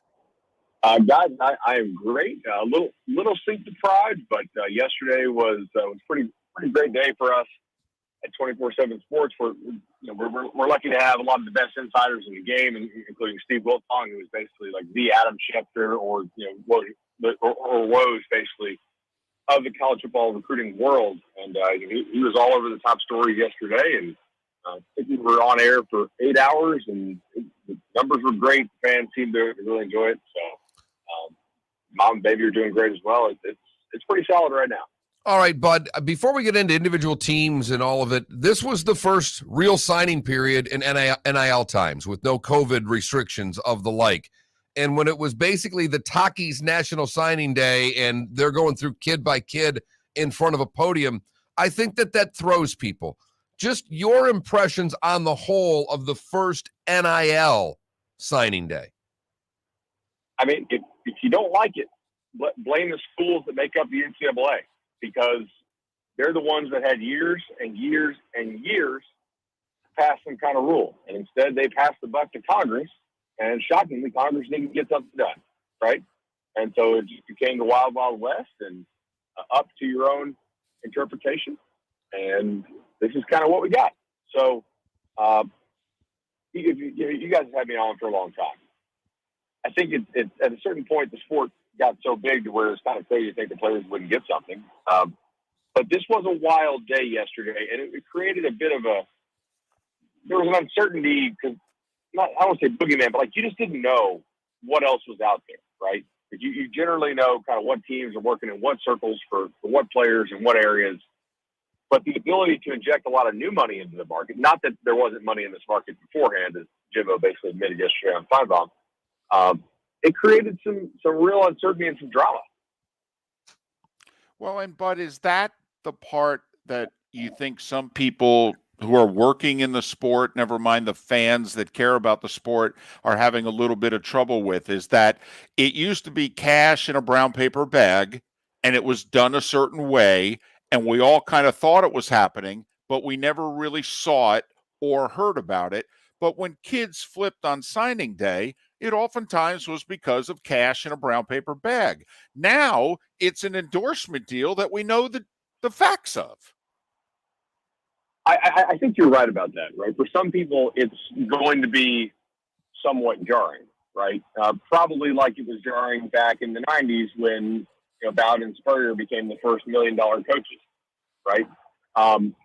But it's just kind of part of the game now. When you have conference TV deals that are worth $1 billion, it's going to just start to trickle down, and it's here to stay. You have some coaches complaining about it publicly. You've got a lot of coaches complaining about it privately, and then you have some coaches like Sonny Dykes who basically say, "Hey, get with the program, or it's kind of adapt or die." Right? It's here to stay. Do you see the model that Texas and Kentucky have done where they've basically formed a not-for-profit corporation that they can funnel huge money through, and it's legal? They can send the kids off to do clinics or whatever, and pay, Texas is paying all their linemen $50K or whatever the story is. Do you see the model? And Kentucky just announced a similar one yesterday. Is that going to be the setup going forward that you see, Bud? I mean, I think it's pretty genius to do it that way because of the tax breaks that you can afford your boosters, right? We see this in politics too with all the super PACs and whatnot. So forming a corporation, or a 501c3 for that purpose, and then going a not-for-profit route. As far as your blanket payments to the whole roster, that makes a lot of sense. I still think, if you are, I don't know, Under Armour, Pepsi, Barstool, some combination of that, Aflac, maybe you want to, like that. That's something different. But as far as just paying everybody on the roster, using a 501c3 makes some sense. We're talking recruiting with Bud Elliott, 24/7 Sports. Follow him on Twitter at BudElliott3, BudElliott3.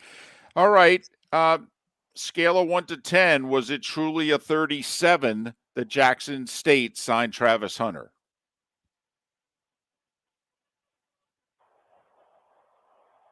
Bud, we kind of lost you there for a second. David just talking about Hunter going to Jackson State. Just how big was that?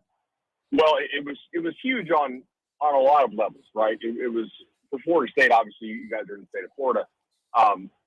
That was a huge loss for them. I think they got blindsided by it. I mean, I think everybody recruiting Travis Hunter got blindsided by it. The ability for him to go to Jackson State and get coached by Dion, who's the best cornerback probably in the history of the sport, is obviously enticing. I also don't think this happens if we're not in the NIL era. Quite obviously, Dion being a Barstool employee and whatnot, is certainly a major factor there. And Travis is one of those guys where I think he could probably go anywhere, and as long as he stays healthy, he's going to get drafted and drafted highly in 3 years. So it was pretty momentous. It's got to be the biggest signing day flip in the history of the sport, right? Maybe Eric Dickerson, A&M to SMU, back in really back in the day when we were really money in paper bags, Bud. Well, yeah, and there's a photo of him with the Trans Am that he from A&M that he kept and drove for multiple years while he was at SMU. That's the paper there from back in the day. It was absolutely huge. I've heard a lot of, hey, what is this going to do for HBCUs? I think on the one hand, it's definitely going to bring a lot more attention and eyeballs and notoriety to HBCUs, which is good. I'm a fan of football at all levels being popular. I don't think we can survive as a sport that we love and cover if it's just the very best teams and nobody else caring about the other teams. On the other hand, I don't know that this is going to create a massive wave of players going to HBCUs because, not all HBCUs have a celebrity coach like Dion, and even if they do, Eddie George is an HBCU head coach, and unless he's going to get DraftKings or somebody like that to sponsor them, I'm really not sure that their recruiting is going to pick up in that way. So I don't know if this is replicable, but it is certainly notable, and it's going to help HBCUs just on the notoriety there. All right. Florida State, by your 24/7 counts, was in the top 15. I think 13th is where you ended up having them, Bud. But they did not only lose out on Hunter, Marvin Jones Jr. ended up going to Georgia. They lost another kid to Florida, another kid to Miami. So while the class was good, they kind of got beat up in the 11th hour, losing what could have maybe been a top 10 class. Is that fair to say, Bud? Oh, yeah, guys. This was it's a huge missed opportunity for them. I think Mike Norvell has done some good things in Tallahassee. He has quite a few messes to clean up. However, if we're talking about a coaching search in 2024, we will almost certainly be looking back at this class as, hey, this was a class he needed to get out of the park and did. And some of the assistants he hired, I think, either don't know what they're talking about or we're just lying to them in those recruiting meetings, right? And saying, hey, we're good on this kid, we're good on that kid. And they weren't good on this kid or on that kid. And they're not going to get Kevin Coleman. They lose Nigel Kelly to Miami. Obviously, Marvin Jones Jr. to Georgia. And realistically, it is hard to pull those dudes if you go 5-7, as they did. But they thought they were in the ball game. I actually do think they were in the ball game with some of those kids. But wait till the misses down the stretch. You lose a kid to Tennessee, you lose a kid to Louisville. Those are the ones that probably have to concern you more, right? Losing a kid to Georgia when Georgia's going to put like all 11 starters in the NFL this year. That's hard to fight if you go 5-7. It's the Tennessee and Louisville ones I think have to have Florida State fans really concerned. And I'd be shocked if Norvell doesn't make some serious coaching staff changes here. Bud, we got a handful of minutes left. Let's try to cover some ground. Yep. Both the Gators and Canes classes do not grade out well. Is that strictly a numbers game because they signed so few? Yes, it is mostly a quantity versus quality issue. At this time of the year, the rankings are built to basically judge apples versus apples, which is a class of, let's call it, maybe 19 to 28 kids or something like that. If you're down in that 13 commit range or 15 commit range, the formulas are really not going to reflect what you're doing, which, if I can promote this real quick, 24/7 Sports now has the combined transfer and recruiting rankings because, hey, a scholarship's a scholarship. How you use your 25 is up to you. We want to quantify how well you are using those 25 scholarships. So they are doing that this year. I'm really excited about that. So Miami will hit the portal. I think Florida will hit the portal pretty hard, and we will see where they rank in those combined rankings when all is said and done. But I think they both did a good job. Florida's probably a little bit slower build than Miami is. Napier doesn't have quite the notoriety that Cristobal does in that local area, and it'll take a little bit more time for him to build some of those relationships. But Florida seems to be giving Napier the funds to build out that recruiting department in Saban's image. So we'll see how well they're able to do that.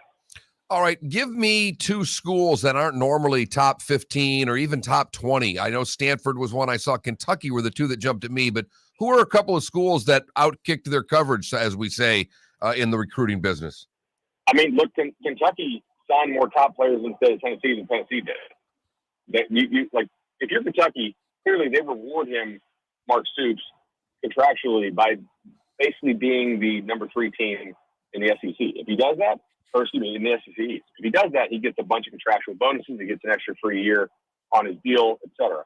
And I think this recruiting class is going to set them up to continually do that. Like, they're not going to win the East, but can they keep being better than South Carolina and Tennessee and Missouri? Yeah, I think they can. You mentioned Stanford. Stanford made some key strategy changes this year. They brought in a lot more summer official visits, and that was a huge deal. They had been crushed by the early signing period, and there was no doubt that David Shaw knew that was likely to happen, which is why he was the most vocal opponent of the early signing period back when it was proposed in like 2014 or 2015, and it finally was enacted for the 2018 class. The other one I'll give you guys, and this is kind of a fantasy football term, post-hype sleeper. So North Carolina disappointed this year, and everybody's going to be off them next year because they lose Sam Howell. But this is the second year in a row they're putting together a really nice class. They're top 10 in the 24/7 Sports team rankings. They have 5 of the top 6 players in the state of Virginia, multiple 5-stars. Mac Brown is building something roster-wise there. If he can develop it at all, North Carolina might surprise people quicker than we think, although, granted, some of us, including myself, thought they'd be pretty good this year. UCF, I see a lot of they finished in the top 50, first or second in the American. Your thoughts on their class, and for that matter, South Florida. I keep waiting for them to recruit better than they are. So South Florida is going to do really well in the transfer portal, I think. Jeff Scott had a really good relationship with a lot of those kids from Clemson and kids who signed elsewhere too. I mean, he's a good recruiter. I think they're going to go pretty portal heavy. That roster was that's pretty clearly a long-term rebuild there at USF. At UCF, I think we're seeing that Gus Malzahn and his staff are better recruiters than Josh Heupel, right? I don't know that UCF didn't upgrade getting Malzahn when Heupel left. Now they have to transfer that over onto the field, and they were disappointing this year. But Gabriel getting hurt, I think, could have a good amount to do with that. But they're bringing in multiple 4-stars. There's no real reason why UCF can't be the best recruiting team in the new Big 12. Right? Like, I'm not saying they will be, but there's nothing structurally there that tells me that they couldn't out-recruit Cincinnati or TCU or SMU or Baylor. Texas Tech. Yeah, exactly. Makes great sense, Bud. Bud, and quickly, the second signing date. You know, you were on this early, that between the transfer portal and the early signing, that there are less scholarships being offered to high school players. Is there going to be, I don't know if rebirth is too strong, but are there certain schools who didn't do well yesterday, but who could sign 8, 10, 12 guys by the first Wednesday in February? I think it's possible, but there's a couple things going on here, right? So quickly, you had the transfer portal, you had the immediate eligibility, which I think are great things. But then you also gave all of the players who played in 2020 an extra year of eligibility, basically to entice them to play during the COVID season. And then because a lot of the schools don't want to continue to pay for 100 scholarship players, they want to get back down to 85, they didn't vote to extend the 85 cap. So you have basically 5 classes worth of eligible players having to fit into a roster construction built on a 4-class structure. So there are so many guys in the portal right now because of the free COVID years, the super seniors, if you will. And we will continue to see super seniors for 2 more years due to the NCAA's ruling. So they had good PR from everybody gets a free year, but they didn't put their money where their mouth was on the back end as far as expanding the actual roster sizes. So we're going to continue to see good or decent players squeezed out. And I think that's going to continue to hurt the high school player for 2 more recruiting classes. And then maybe we'll get back to a point of equilibrium. At that point, we also might see the elimination of the early signing period. I think it is not really a great thing for college sports. And you're kind of fitting like free agency, the draft, the NFL playoffs, and the coaching carousel, to use NFL terms, all in like a month-long period here. It's a little much. We need to space this thing out. He's Bud Elliott, 24/7 Sports. Follow him on Twitter at BudElliott3. Congratulations to Bud, his wife, Hudson Elliott, born 8 days ago. Healthy baby boy, 8 pounds, 4 ounces. Bud, be safe, be well. Thanks for joining us. Thanks, guys. Be well. Mike Kelly on the other side. We'll talk NHL and what it means with the Olympics next on the Florida Sports Network. Bring your big mouth to John Smith Subs and indulge in their overstuffed subs with the freshest quality. Enjoy our famous steak bomb with perfectly grilled, marinated sirloin steak topped with provolone cheese, grilled onions, peppers, mushrooms, crispy bacon, juicy tomatoes, and creamy mayo. Boom! Made-to-order crispy fries can be paired with the Gator, the Cuban, the Chicken Bomb, or the Italian. Love local. Eat delicious with John Smith Subs. Find a John Smith Subs location near you today. The Firestone Grand Prix of St. Petersburg, presented by RP Funding, roars through the streets of beautiful downtown St. Petersburg, February 25th to the 27th. 3-day tickets are on sale now at gpstpete.com. It's fast, fun, family entertainment jam-packed into 3 days. The weekend is highlighted by the NTT IndyCar Series race taking the green flag on Sunday afternoon. It all happens at the Firestone Grand Prix of St. Petersburg, presented by RP Funding, February 25th to the 27th. Get your tickets at gpstpete.com to secure the best seats. It's been a great start to the NFL season, and it's only getting better at DraftKings, the official daily fantasy partner of the NFL. DraftKings is putting new customers in the center of the action with a free shot at millions of dollars in total prizes. Get in on the action now. It's simple. Just pick your lineup, stay under the salary cap, and see how your team stacks up against the competition. Feel the NFL action like never before with a free shot at millions of dollars in total prizes. DraftKings is safe, secure, and reliable. And the best part is you can deposit and withdraw your cash whenever you want. Download the DraftKings app now and use code M&M. This week, new customers can get a free shot at millions of dollars in total prizes. Enter code M&M to get a free shot at millions in total prizes with your first deposit. That's code M&M. Only at DraftKings, the official daily fantasy partner of the NFL. Minimum $5 deposit required. Eligibility restrictions apply. See DraftKings.com for details. You were listening to Miller and Moulton on the Florida Sports Network.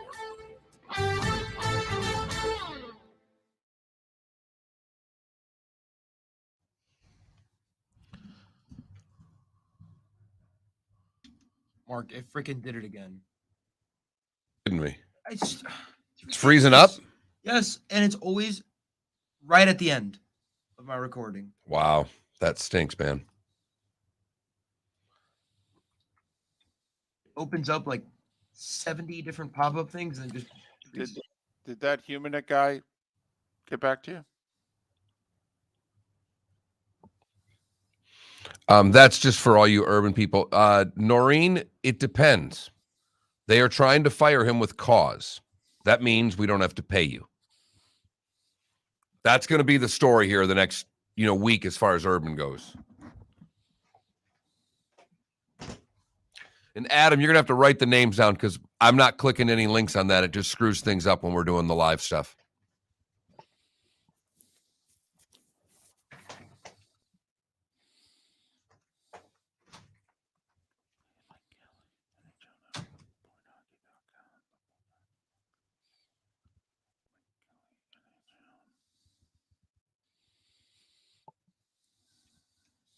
David, do we record the whole show on Twitch?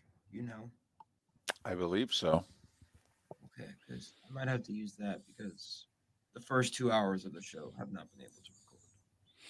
Yeah, I'm pretty sure Twitch self-records. Okay, good. Yeah, it has to, Felipe, because like when I am in the studio and I hook up to Twitch, like there are boxes that are like previous shows, and it tells you, 3 hours, 57 minutes. Right. Yeah, I've yeah.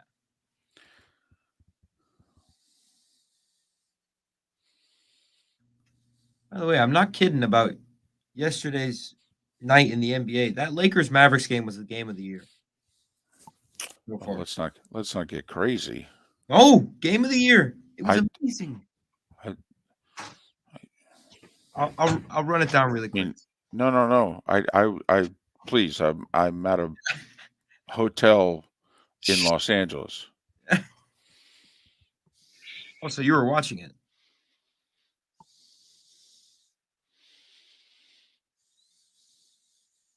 Yeah, the Twitch records, but getting it from video to audio to go from the MP4 to the MP3, it's not as easy as one would think. Really? You can do it, but all the converters that I found are not as reliable as one would think. If you find a converter that's better, good luck. I'd ask that Jeff dude might be able to help you. He helped me once with it, but I would be hoping that the show can, the other way of getting it, you're going to be better off. Once again, did that Humanet guy get back to you? The guy you texted, Felipe, did he get back to you? I said. And do you have our guest? No. Just yes or no. No. Or yeah. He did, but he's not sure what the pin is. Okay. He doesn't have an answer for anything. No, he's useless. I did steal Completely. coffee from the break room. Good. How is it? Oh, it's terrible. Okay. Same crap they had 20 years ago. Probably Yeah, still haven't cleaned anything. Well, I mean, they do use spring water, though. I mean, that is the only saving grace. But I mean, I don't drink coffee, so. And I'm freezing. It's cold in here today. Is it cold outside? No, it's about 7:30. The AC kicks on and it gets cool in here. You don't care, but the Sounds rest like of us it's notice. getting the guess now. All right, No, awesome. I'm a manatee. I'm fine.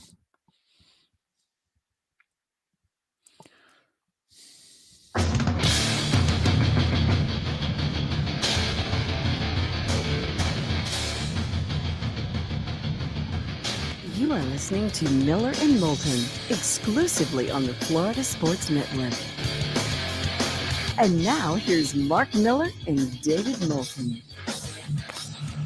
Halfway home for those of you in the 239, final hour of the show. For those of you in Tampa, St. Pete, we are Miller and Moulton. This is the Florida Sports Network. The Florida Sports Network. You can watch the show weekdays, 6 to 10 a.m. on the Miller and Moulton Twitch.tv channel. And you can always chime into the show on our text line, text FSN Radio to 21,000 if you have not already. FSN Radio to 21,000. JP Shadrick of the Jags Radio Network to join us in 35 minutes for the soap opera that is Urban Meyer's 13-game tenure as Jags head coach. But Mike Kelly's kind enough to join us once again. NHL Network, thepointhockey.com, thepointhockey.com. You can follow Mike on Twitter at Mike Kelly NHL. Mike, it's David and Mark. Thanks for your time. How are you? Hey, guys, I'm doing really well. Thepointhockey.com is now defunct, as a FYI, but okay. Everything at the NHL Network's going great, and yeah, all is well. Hey, come on, Mike. We all have a few defuncts in our past. Right. No. Oh, yeah. I mean, I set a record of working for more minor league teams that would then get NHL teams. I went on a roll with the Atlanta Knights, became the Thrashers, Nashville Knights, the Preds, and then I was in Raleigh, and then they ended up getting the Hurricanes. So I was basically set up until I came to Florida that you were gonna get an NHL team if you hired me, and my team would go out of business. So a defunct website, that's nothing. That's quite a run. It was a pretty good run. That was good old Elko hockey there, Mike. Olympic hockey. This seems to be of this COVID thing, which is already a problem for a lot of teams in the NHL and the NBA and the NFL, but it's reared its ugly head. Is it going to stop NHL players from playing in the Olympics? I would tilt the betting odds towards yes at this point. I don't see it. It's getting to a point now where day by day it just seems less and less likely, which is really unfortunate. The one thing that we do know with this virus is that things can change very quickly, for better or for worse. So, there's still a little bit of time, but we are kind of getting up against it. January 10th is the deadline for the NHL to pull out of the Olympics without financial penalties. So it doesn't mean that they can't still afterwards, but to do so without financial penalty is coming up in a few weeks. So you've heard some players say, you know what, I want to go no matter what. You've heard other players say that they're likely not going now. Erik Karlsson, Robin Lehner is a couple examples. And then some that are on the fence, a lot that are on the fence. But just the way this thing is trending, it's hard for me to imagine players risking 3 to 5 weeks of quarantine in China, let alone just general health, et cetera, in very uncertain times. Well, Mike, and there's so many different layers to this. For those that don't follow hockey regularly, in order to participate in the Olympics, the NHL's taking a 3-week break.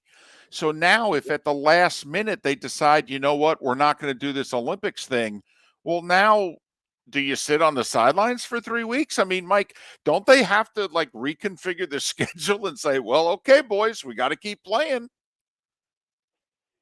Yeah, and there's games that have been canceled and likely more games that will be canceled.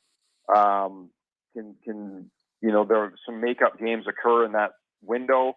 If that happens, what contingency plan maybe already was in place, if any, when the league was thinking about this in the off season, of all the scenarios that might occur. It's a good question.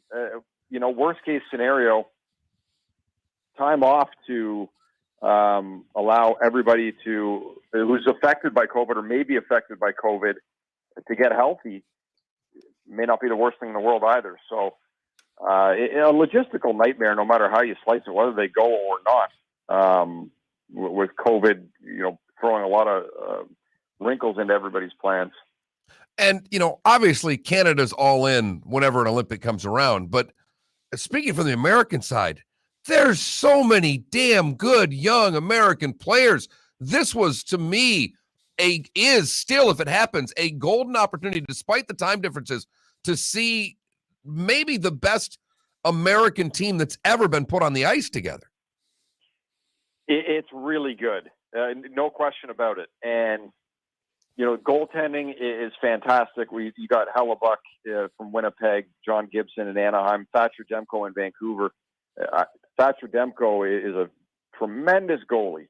And then the defense core is what really excites me about this potential Team USA.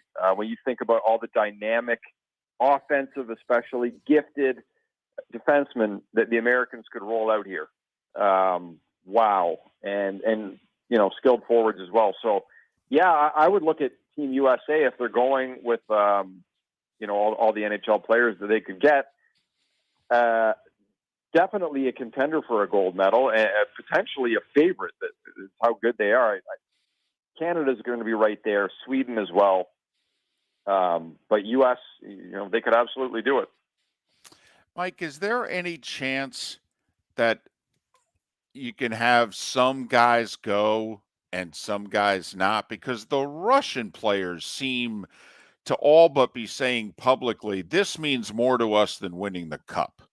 Now, Ovi's now won a cup, so if he were to ever say something like that, I don't think people would give him too hard of a time. But you know what I'm getting at, Mike. I mean, the Russians as a group seem to put this as higher importance than the 2022 NHL season. Yeah, I can't really speak to that, whether that's true or not. You're right, though, about hearing a lot of comments of, we want to go no matter what type comments. And so, they're going to have a stacked team. They always do. If you get a bit of a hybrid of other countries and a lot of players, some players, whatever it may be, that decide that they want to hang back, they don't want to go, and then Russia sends pretty much a full roster, tips the scales in their favor. Mike, the other side of this, going back to the 3-week hiatus, if they have to plan that, it's not that easy. I mean, we are back in full mode. These buildings had spent a year making zero money. They're trying to jam every single event in that they can jam in right now. So I don't know if they could actually get those 3 weeks back just on sheer building availability. Yeah, it's a good point. There's so many things that go into this that make it very difficult. I guess the good thing with you talk about building availability is what that may look like if things start to kind of continue to go south in terms of this variant. The whole thing's a moving target right now. Obviously, I'm asking the question a lot. People are asking me the questions a lot of what's going to happen, and there's a whole lot of uncertainty. I'm just trying to think about Christmas and family and things that are coming up in a week. So I would not want to have to be the NHL scheduler in normal circumstances, let alone what we're dealing with now. That's for sure. He's Mike Kelly, NHL Network. Follow him on Twitter, Mike Kelly NHL, Mike Kelly NHL. We've been talking all day, a couple of football coaches who have been fired for various reasons, John Gruden, Urban Meyer. When, if ever, will they be hired again? Everybody who ended up losing their job in the Blackhawks sexual abuse scandal. Do you think they're hireable down the road. I mean, we're talking, Quenneville's probably a Hall of Famer. I mean, do you think that there is enough time that can pass where they can come back in the sport, or is this an issue that is too sensitive that careers now have ended? Well, Gary Bettman, when you talk about Joel Quenneville, would have to reinstate him for him to be able to coach in the National Hockey League again. So that's a question that he will ultimately have to answer. Quenneville, his resume is a Hall of Famer, one of the most successful coaches of all time. He played a pretty significant part in what occurred in terms of providing reference, et cetera, for the individual, and being in meetings during that playoff run discussing how this was going to be handled. So it's a tough question. It wouldn't surprise me if at some point we did see him again. I'm not sure. I'm not sure if that would happen. I don't want to understate the severity of what occurred and the people who were held responsible and for the role that they played in it.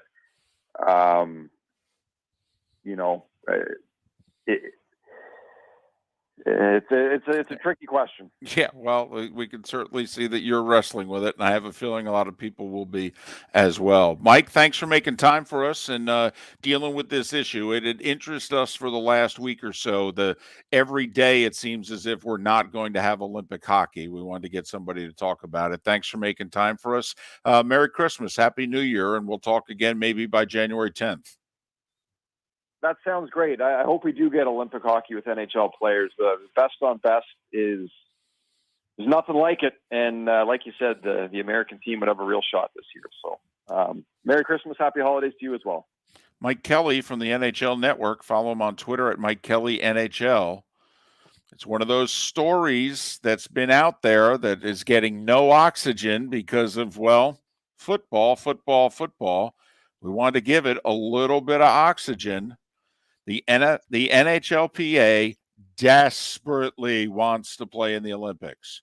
The league and the teams really don't want them to, but during negotiations, they agreed, hey, if you guys want to play, we'll shut the sport down and we'll support you. Well, now the players are getting cold feet. And the NHL's going, well, that's great, Mark. If you guys say no, what do we do now? And I'm telling you, I live really close to Hertz Arena, where our minor league team plays and where there are many concerts. Fort Myers, Naples, people know, just for the Tampa St. Pete market. And it's been busy. I went and saw Chris Stapleton the other day, and John Fogerty was in town, and there's another country act came through. And then there's been 4 or 5 things that I don't even know what's going on there. These buildings have been dark for a year and a half. These people that run these buildings are doing everything they can do to put asses in seats. People have lost a lot of money. 3 weeks off, they went, okay, Disney on Ice, the circus. They're jamming every damn thing they can get in, and they ain't turning back. I'm telling you right now, those 3 weeks are going to be dark whether you like it or not. 14 minutes past the hour. JP Shadrick in 20 minutes time, part of the Jags radio network.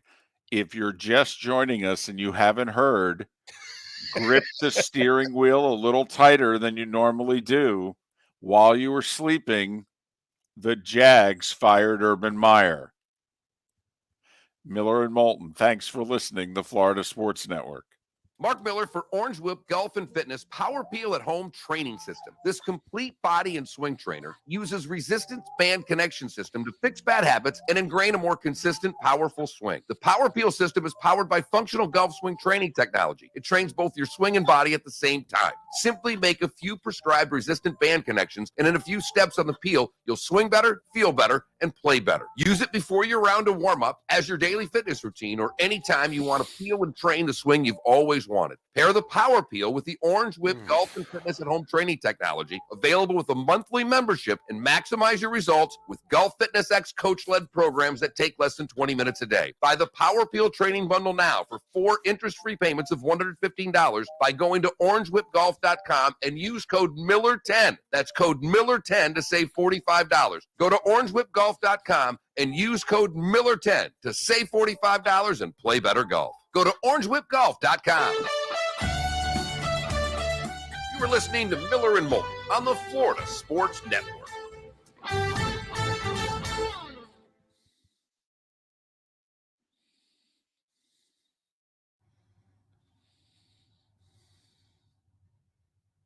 You're ruthless. Okay, music.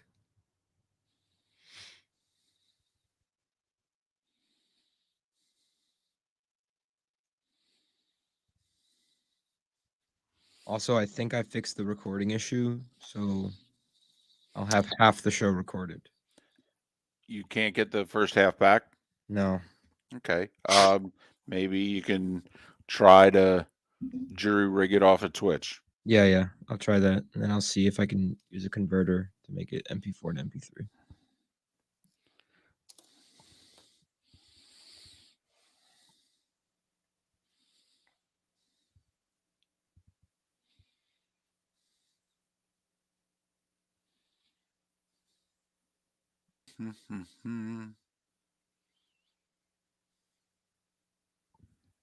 No, Jimmy, you're right. I mean, we didn't bring him on to do a hockey segment because there's just too much football going on. But we thought the Olympic angle was interesting.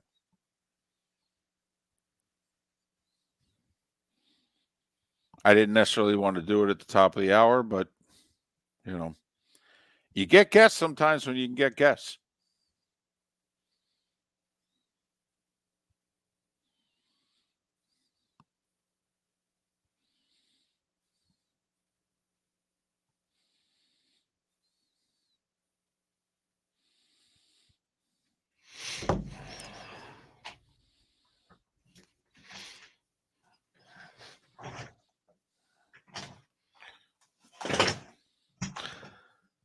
And by the way, I think that Tomlin's on there because people think he's going to get fired.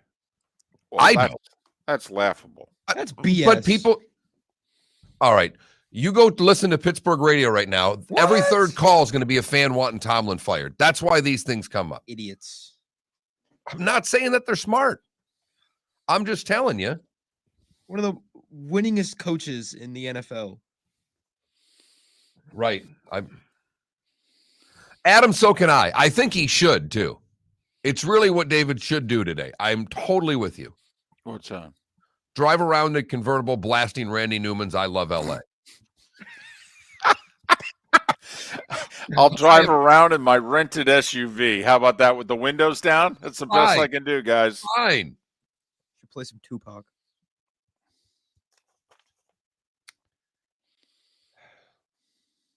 The new stadium's in Inglewood, right? So far, yes, because it's across the parking lot from the Great Western Forum. Yeah. So that must be weird, the fact that it's literally like across the street from a neighborhood. Right, and not the best neighborhood. Right, exactly. It's just the Clips are building their arena, by the way, like at the Forum, a parking lot away. I don't think they're building it. I thought they were building it. I thought the Great Western Forum was staying. Okay. I thought they were going to knock it down and then just build something new. Okay. Well, and maybe because I asked the last time I was out here and I asked some locals and they told me they were building in the same area. Yeah, that's what I heard. Dang. Because that's what I thought. I thought, well, why are you keeping the Forum? 680 acres in Golden Gate Estates getting developed. Whoa. Damn. For what? Neighborhoods? What do you think? Housing? Yeah, 680 new homes. That's crazy. Man, them FGCU people are not happy about that. Golden Gate Estates, it's 4 years away from them. It's all the way down in East Collier County. Why would they be upset about that? Because it's probably being built on preserved land. Yeah, that's an FGCU problem. Yeah, exactly. Money. Besides FGCUs in Lee County. They don't give a damn in Collier County about FGCU. They don't care about FGCU at all. At all. Ooh. The Innings Festival. Ooh, this is getting better by the second. 10 seconds. And FGCU, very hypocritical. Yes, also built on preserved land. Yes. Yeah, the whole university. Right.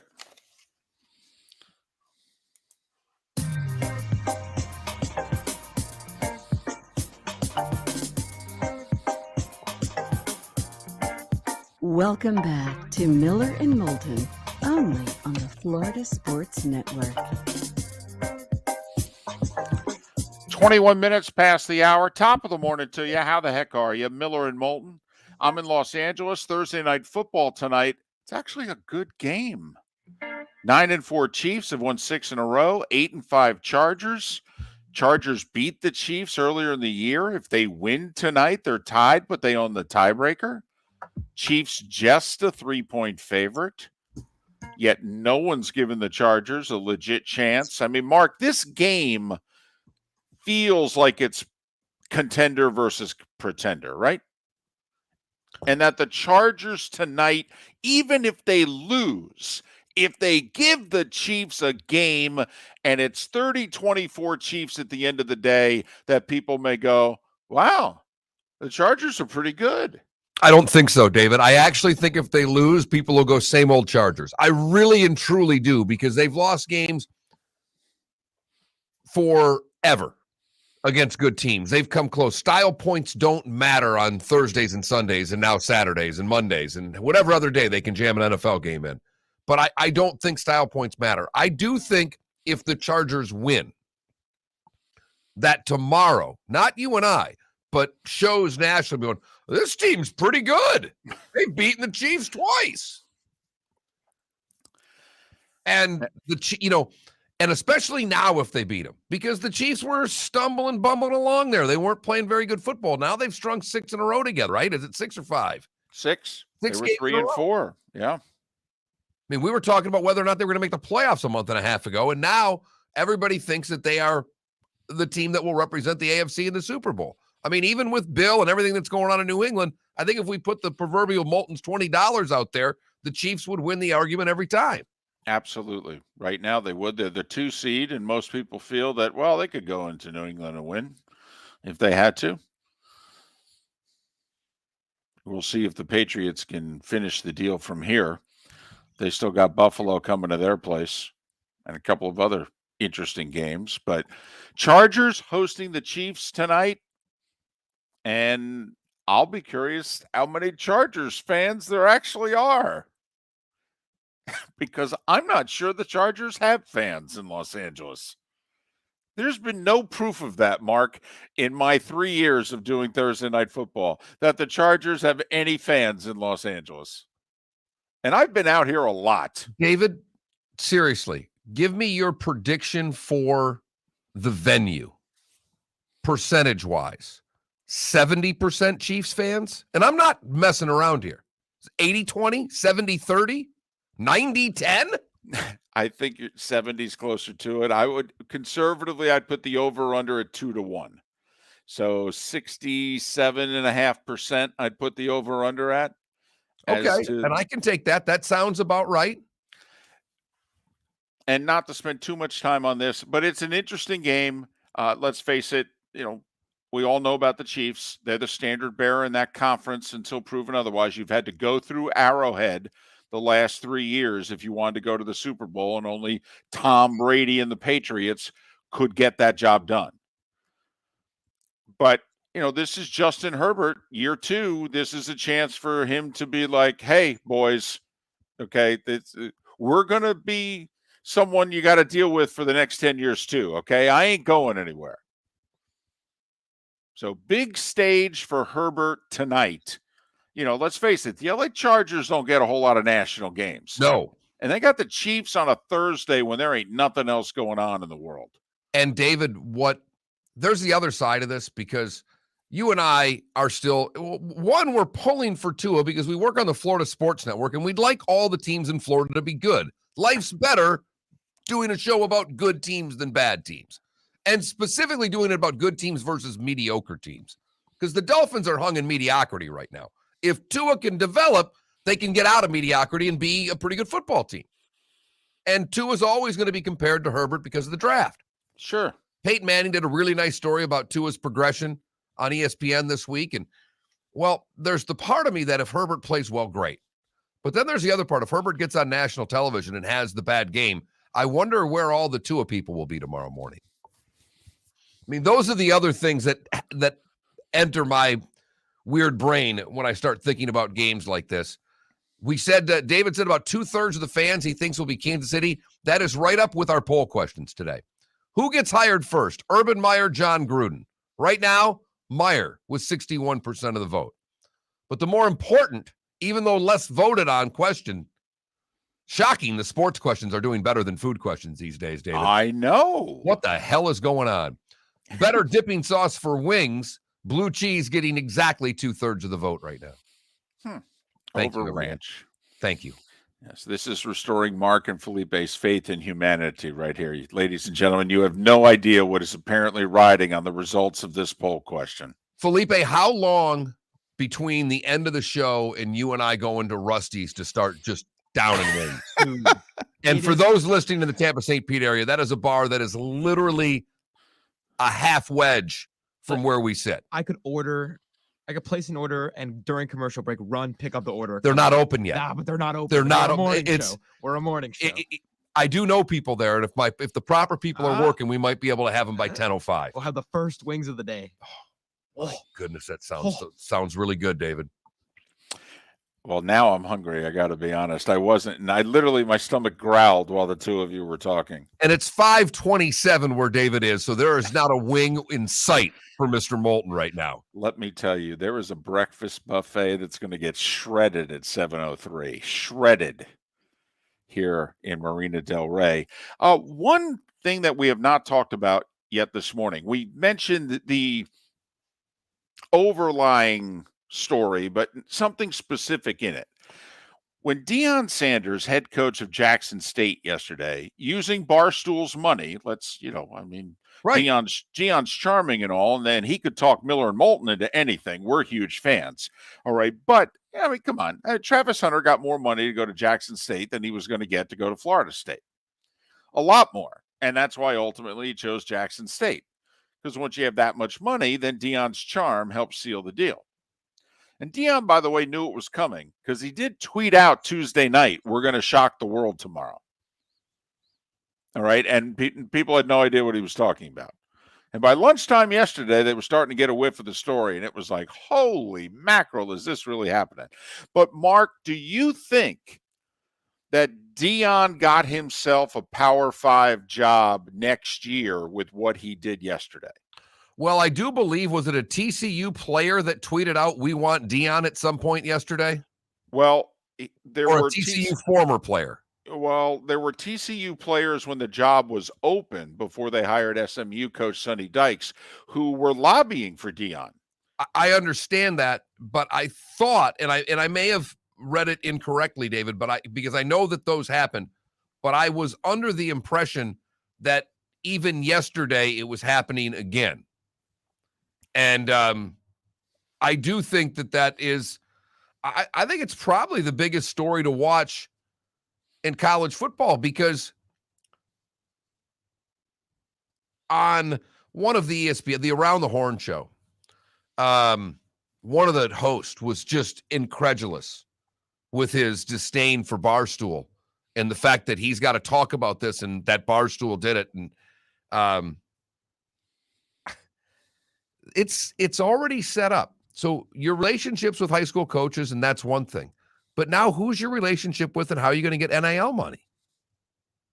So if you don't have the proper infrastructure to put your NIL department on notice, then yes. The reason I would say it doesn't automatically put them in the great running for it puts them in a damn good running, David. But when Texas and Kentucky, they're not going to hire a Deion because they've already got this built. But if I'm,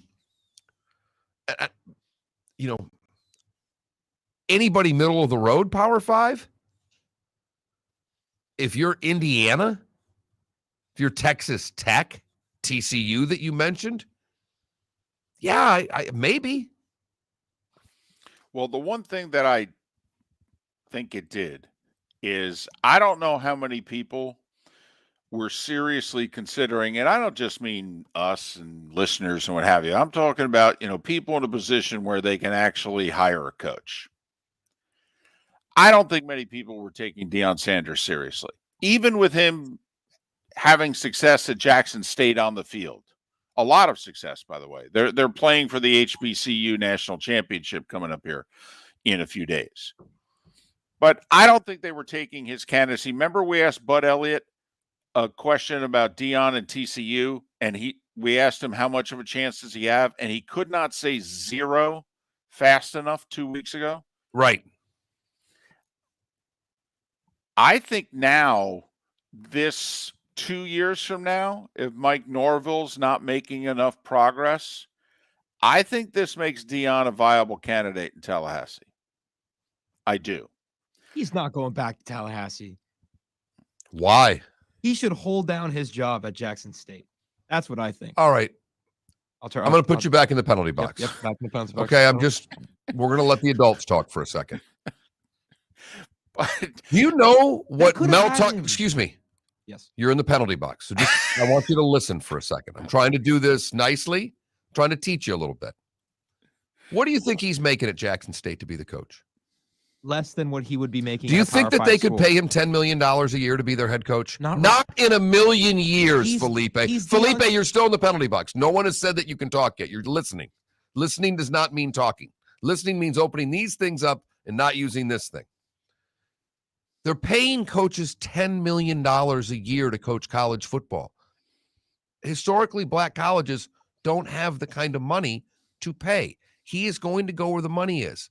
There's a reason why he is primetime. There's a reason why he's doing Aflac commercials. He is not doing them for the good of Aflac. He's doing them for the cold, hard cash.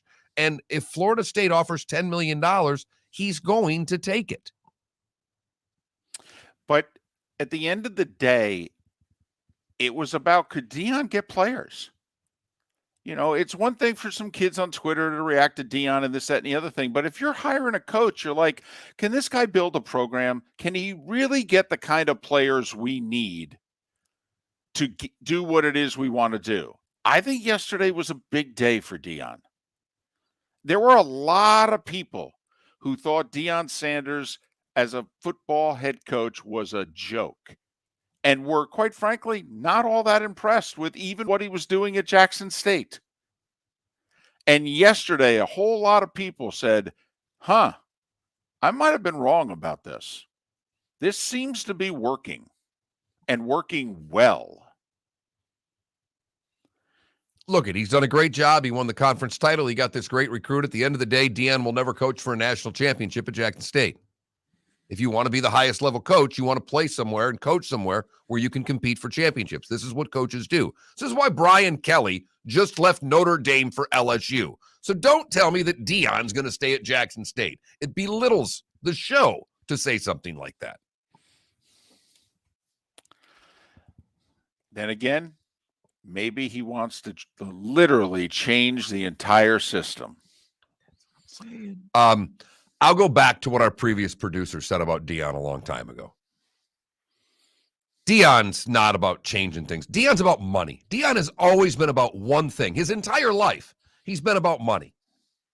His track record's not great either. Go look up the Deion Academy. No, I know. And that's why people belittled him when he set out on this venture 2 years ago.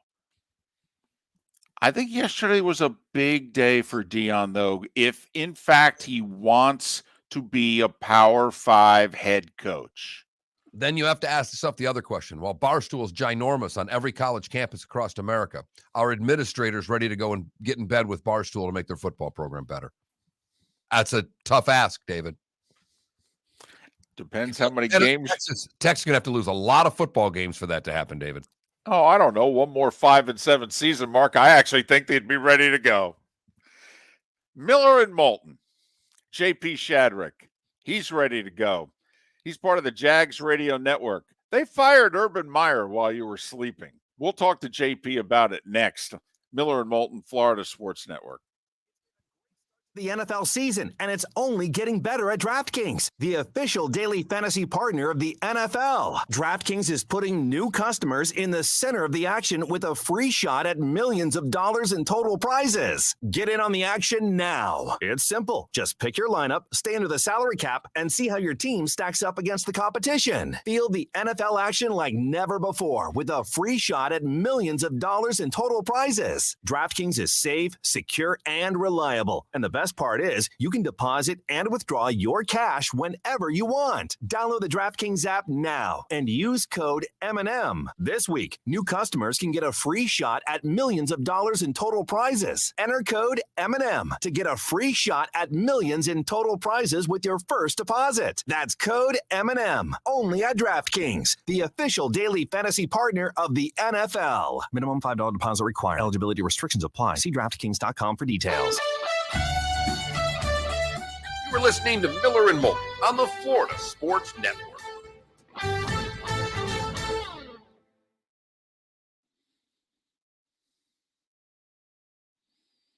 So, David, that's why I was laughing. We went to break. I look up. We've got ESPN on in here.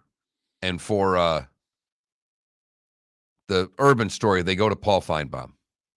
Well, there is a guy that's going to give you a real unbiased opinion on Urban Meyer. Right. He hates Urban so much. Uh-oh. Noreen came off the top rope at you there, Philly. Oh, my God. Listen, this is all I'm going to say.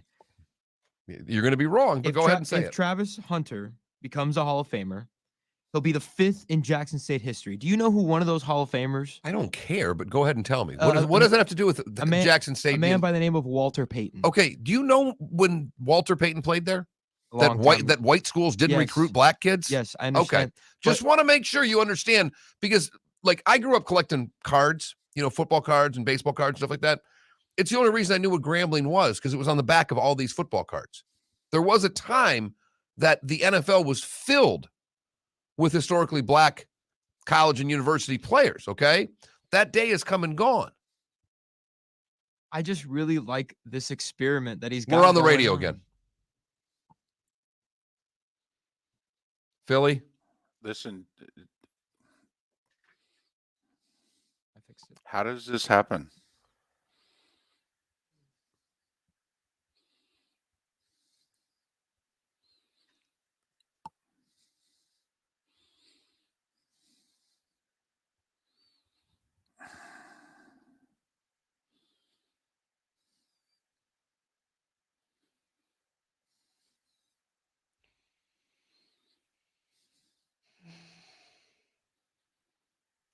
So they're having this innings festival, March 19th and 20th at Ray J. Concerts all day. Good bands. All rock bands for the most part. And then they also have a whole MLB Legends thing. Ryan Dempster, Ozzie Smith, he'll probably talk about cooking. Gary Sheffield, Kruk, Andrew Jones, Piniella, Przinski, Ray Lankford, Tino Martinez, Brian Jordan, Nick Swisher, David Eckstein, Dante Bichette, Rick and Keo, Bucky Dent, and Bronson Arroyo. And I literally couldn't send it to Marty fast enough.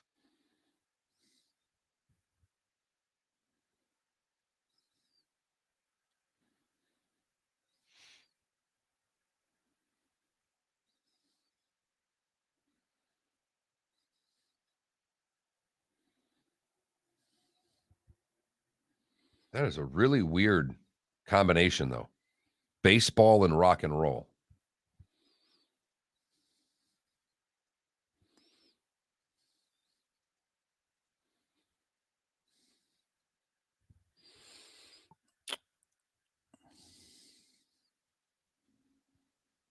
Jackson State is FCS, right?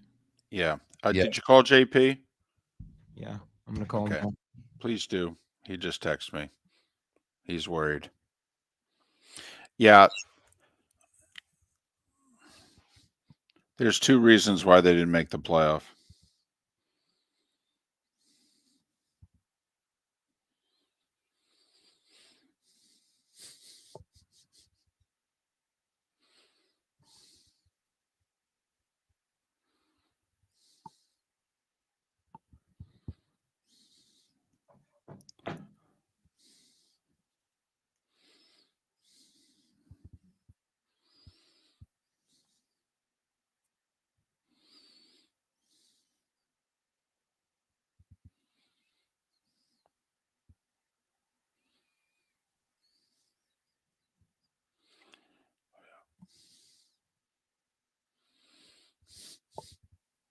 JP's on hold. Thank you. Sorry about the whole on Yep. air. Can I ask you, just whatever it is that's happened a second time, you need to make sure it doesn't know. happen a third. I know. I mean, make a sign if you have to. I know. There's literally the two most important things are getting us on the air and keeping us off the air during the commercials. Everything else is negotiable. Right.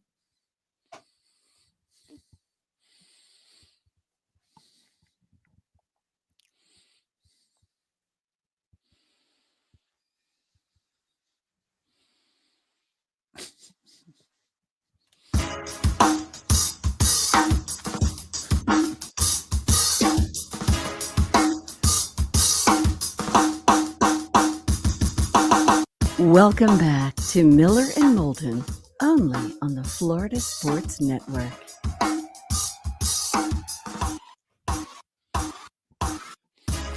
"19 minutes before the hour, we'll head to Cleveland to begin our bonus hour. The Browns, along with Washington, a couple of the NFL teams just, well, ravaged by COVID, quite frankly, and their ability to play is very much in question. We'll talk to Andy Baskin about that in 20 minutes' time.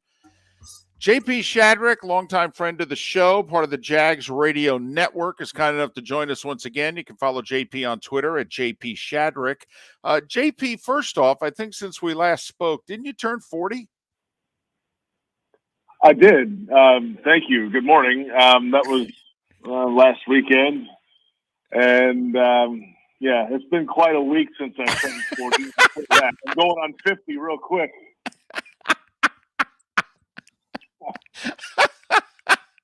Hey, look at it this way. It'll make the pregame a lot more interesting this week, JP.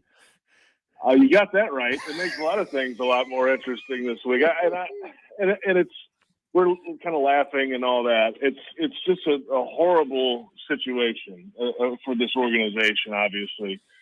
And they got out of that horrible situation. Now they have to figure it out and pull this thing back and get the quarterback right. You know, he's here. You got to keep him right, keep him on the right track. You've got some things lined up in the development stages outside. There's still a lot of promise for this organization, but it's just so darn unfortunate what happened this year. And it was his own doing in many ways.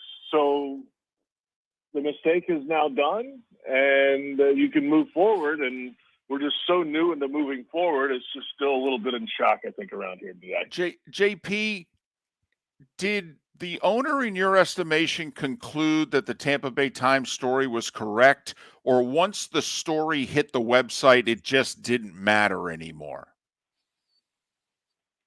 I'm going to guess that was probably the very last straw when it hit the site. You know, because there were conversations earlier in the week going on about, you know, from what I understand, there was a conversation with the assistant coaches and the owner. And then Urban was asked about that on Wednesday. He said, hey, that's between the owner and the assistant coaches. So that's what was going on. I wouldn't be shocked if there was a conversation with some of the players at some point just to get their take on it from the ownership perspective. And, you know, when all that kind of came down yesterday afternoon, I think it was all but done. And, you know, there were those conversations that were reported right after the game this past Sunday. And, you know, Mr. Khan was there talking to Urban and Trent Baalke about what was going on. And then they came out and did the interview with us on postgame radio. So, you know, hey, that all kind of happened in somewhat sequence right after the game last week. So I don't think that story, the story's out, we got to let him go. This was building up anyway. I think that was just the final straw. Yeah, it seems to me they may have known that story was coming at the way this thing happened so quickly. JP, and I said this before, I know we did laugh. I feel badly for you. I really do. It's a great gig, but it's a whole lot better gig when the team's good. And you know, when friends of ours have these jobs, you always want them to have success with it. But I am just curious, JP, as you look at the Jags, and you've, like you said, you've started over so many times. Hey, I know you're mad, but you get paid by the Jags. There's 40,000 people that are paying the Jags every week to show up and buy season tickets. At what point are they just going to give up? I mean, we've always joked about the London thing and when are the Jags going to London? It's these type of things that are going to force Khan's hand because, quite frankly, if the fans quit going, how could you blame them right now?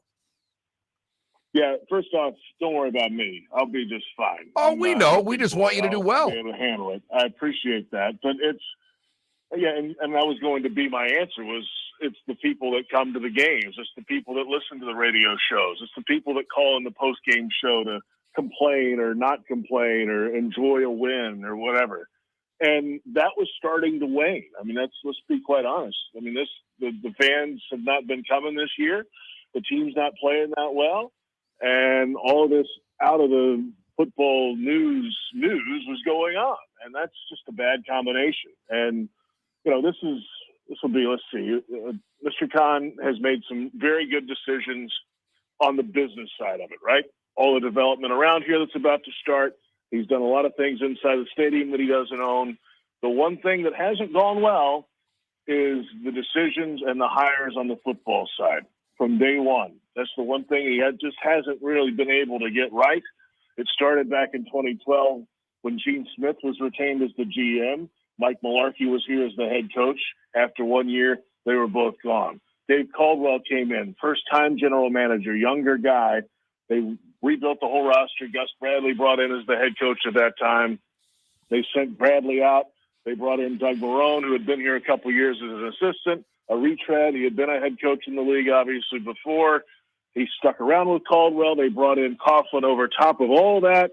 We know how that ended. And then this current regime now is the next step. So the next one has to be right to get this fan base back on track because they're so frustrated, feeling almost alienated with everything that's going on the field that this is a tense moment for the next couple of weeks. When that hiring window opens, when is that, December 28th, they can start talking to people. That will be very closely watched around here. Talking with JP Shadrick, part of the Jaguars radio network. You can follow JP on Twitter at JP Shadrick. It's that easy. JP, we're not being flippant, but we did a quick 5 minutes on if we were advising Mr. Khan, and we came up with a list of 4 or 5 guys. They all had two things in common. A, experienced NFL head coaches. B, all with winning records. A Bill O'Brien, a Jim Caldwell, hell, a Jack Del Rio again, if you had to.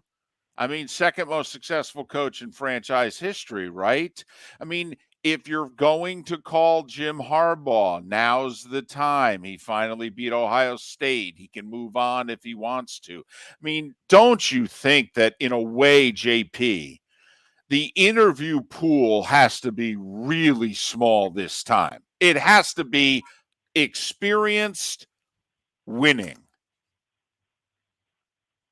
And experienced dealing with franchise-level quarterbacks, I think, is going to be a huge piece of what this is. You can have all the winning and all that other stuff, but if you want it a different way or haven't developed a guy or all that, I think we're so early into it, guys, that I don't really want to go into the list of names yet. I mean, it just literally happened, 12:30 a.m. So we're just trying to get to the press conference today when Daryl was up for the first time as the interim head coach. And that's honestly, and I put out a tweet earlier that, hey, they're still on the schedule for 11:20. I found out since then they're moving it back today.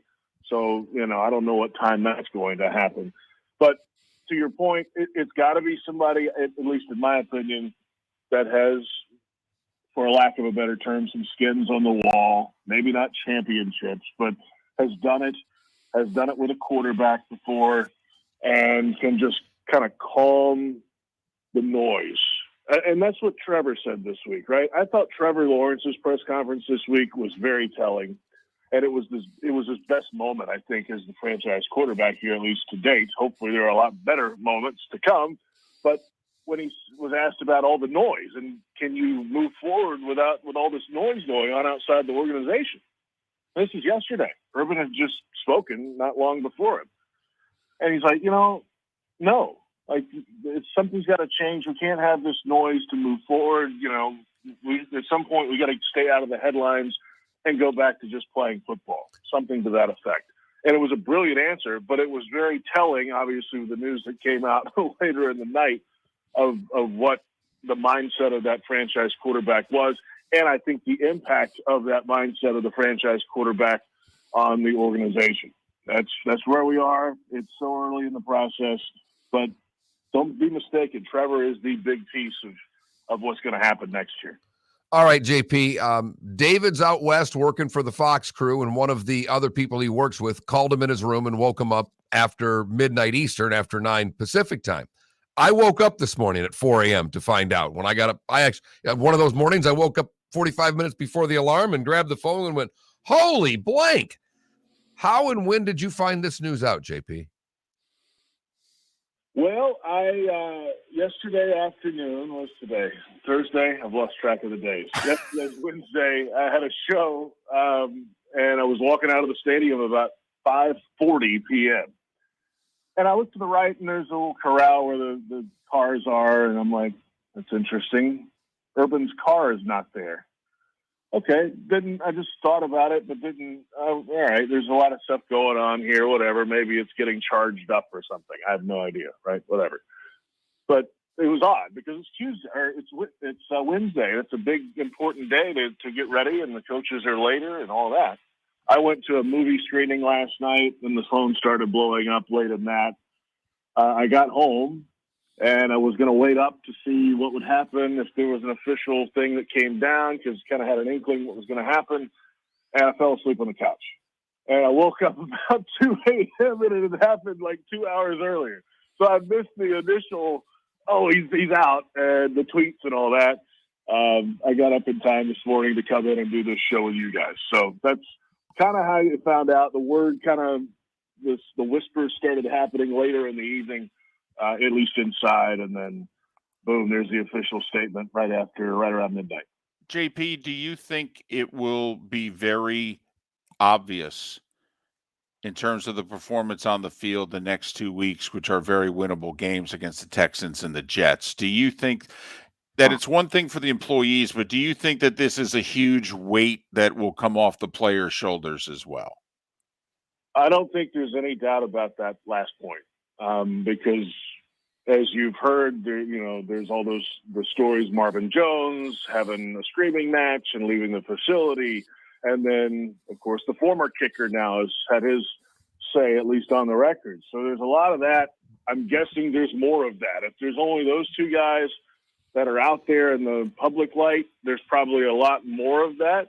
Now, in terms of these games being called winnable games, now, this offense didn't score last week, so let's start with that. Get in the end zone first, and then start worrying about winning football games. They have not performed well offensively the last month and a half since the bye week. They're averaging just over 9 points per game. So I'm not calling any game in this league winnable, certainly for this football team right now.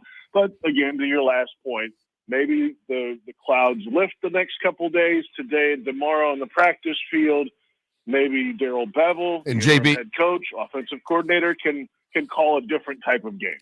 JP, we're up on it. Thanks so much for your time. Really appreciate it. Thanks, guys. Have a good day. Appreciate you. Miller and Moulton, the Florida Sports Network. Bring your big mouth to John Smith Subs and indulge in their overstuffed subs with the freshest quality ingredients. Enjoy our famous steak bomb with perfectly grilled marinated sirloin steak topped with provolone cheese, grilled onions, peppers, mushrooms, crispy bacon, juicy tomatoes, and creamy mayo. Boom! Made-to-order crispy fries can be paired with the Gator, the Cuban, the chicken bomb, or the Italian. Love local. Eat delicious with John Smith Subs. Find a John Smith Subs location near you today. The Firestone Grand Prix of St. Petersburg, presented by RP Funding, roars through the streets of beautiful downtown St. Petersburg, February 25th to the 27th. 3-day tickets are on sale now at gpstpete.com. It's fast, fun, family entertainment jam-packed into 3 days. The weekend is highlighted by the NTT IndyCar Series race taking the green flag on Sunday afternoon. It all happens at the Firestone Grand Prix of St. Petersburg, presented by RP Funding, February 25th to the 27th. Get your tickets at gpstpete.com to secure the best seats. It's been a great start to the NFL season, and it's only getting better at DraftKings, the official daily fantasy partner of the NFL. DraftKings is putting new customers in the center of the action with a free shot at millions of dollars in total prizes. Get in on the action now. It's simple. Just pick your lineup, stay under the salary cap, and see how your team stacks up against the competition. Feel the NFL action like never before with a free shot at millions of dollars in total prizes. DraftKings is safe, secure, and reliable. And the best part is you can deposit and withdraw your cash whenever you want. Download the DraftKings app now and use code M&M. This week, new customers can get a free shot at millions of dollars in total prizes. Enter code M&M to get a free shot at millions in total prizes with your first deposit. That's code M&M. Only at DraftKings, the official daily fantasy partner of the NFL. Minimum $5 deposit required. Eligibility restrictions apply. See DraftKings.com for details. You are listening to Miller and Moulton on the Florida Sports Network.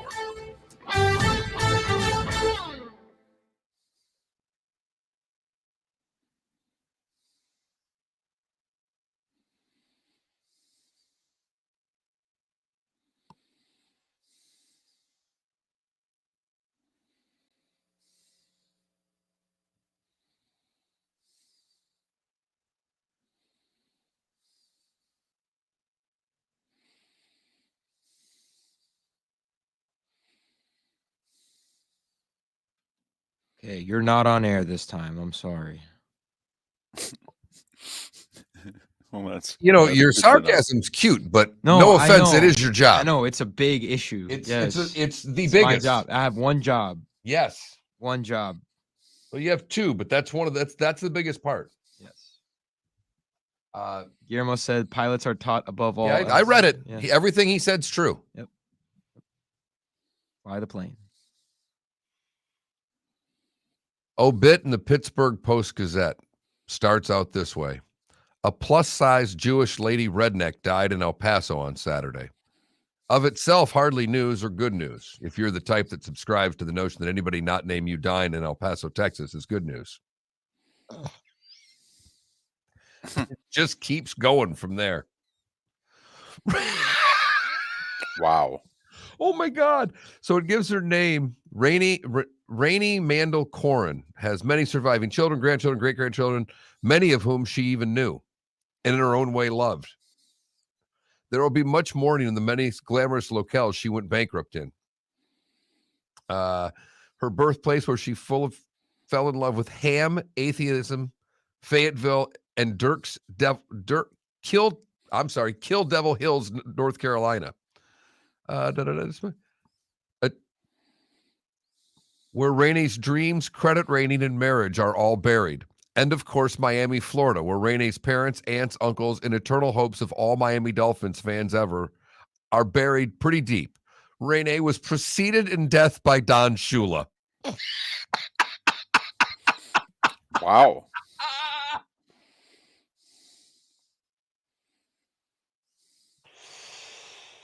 Oh, my God. This just gets better and better. A more disrespectful, trash-reading, talking, and watching woman in North Carolina, Florida, Texas was not to be found. Hers was an internate, much-lived life, a Yankee, Florida, liberal, Jewish, tough gal who bowled him in Japan, rolled him in North Carolina, and was a singularly unique parent. I don't know who. I do not. It just keeps going. This thing is long.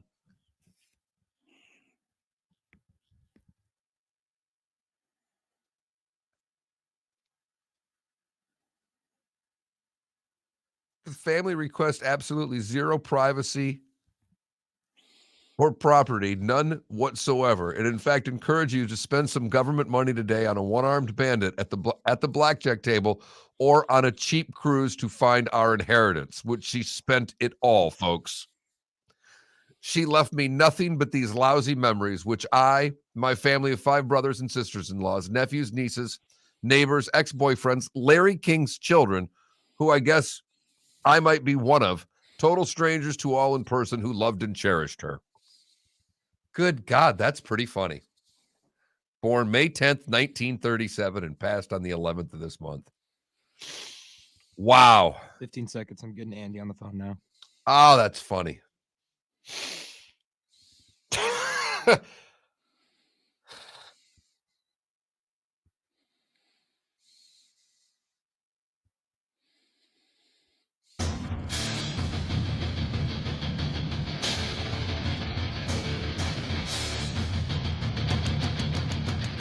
You are listening to Miller and Moulton, exclusively on the Florida Sports Network. And now here's Mark Miller and David Moulton.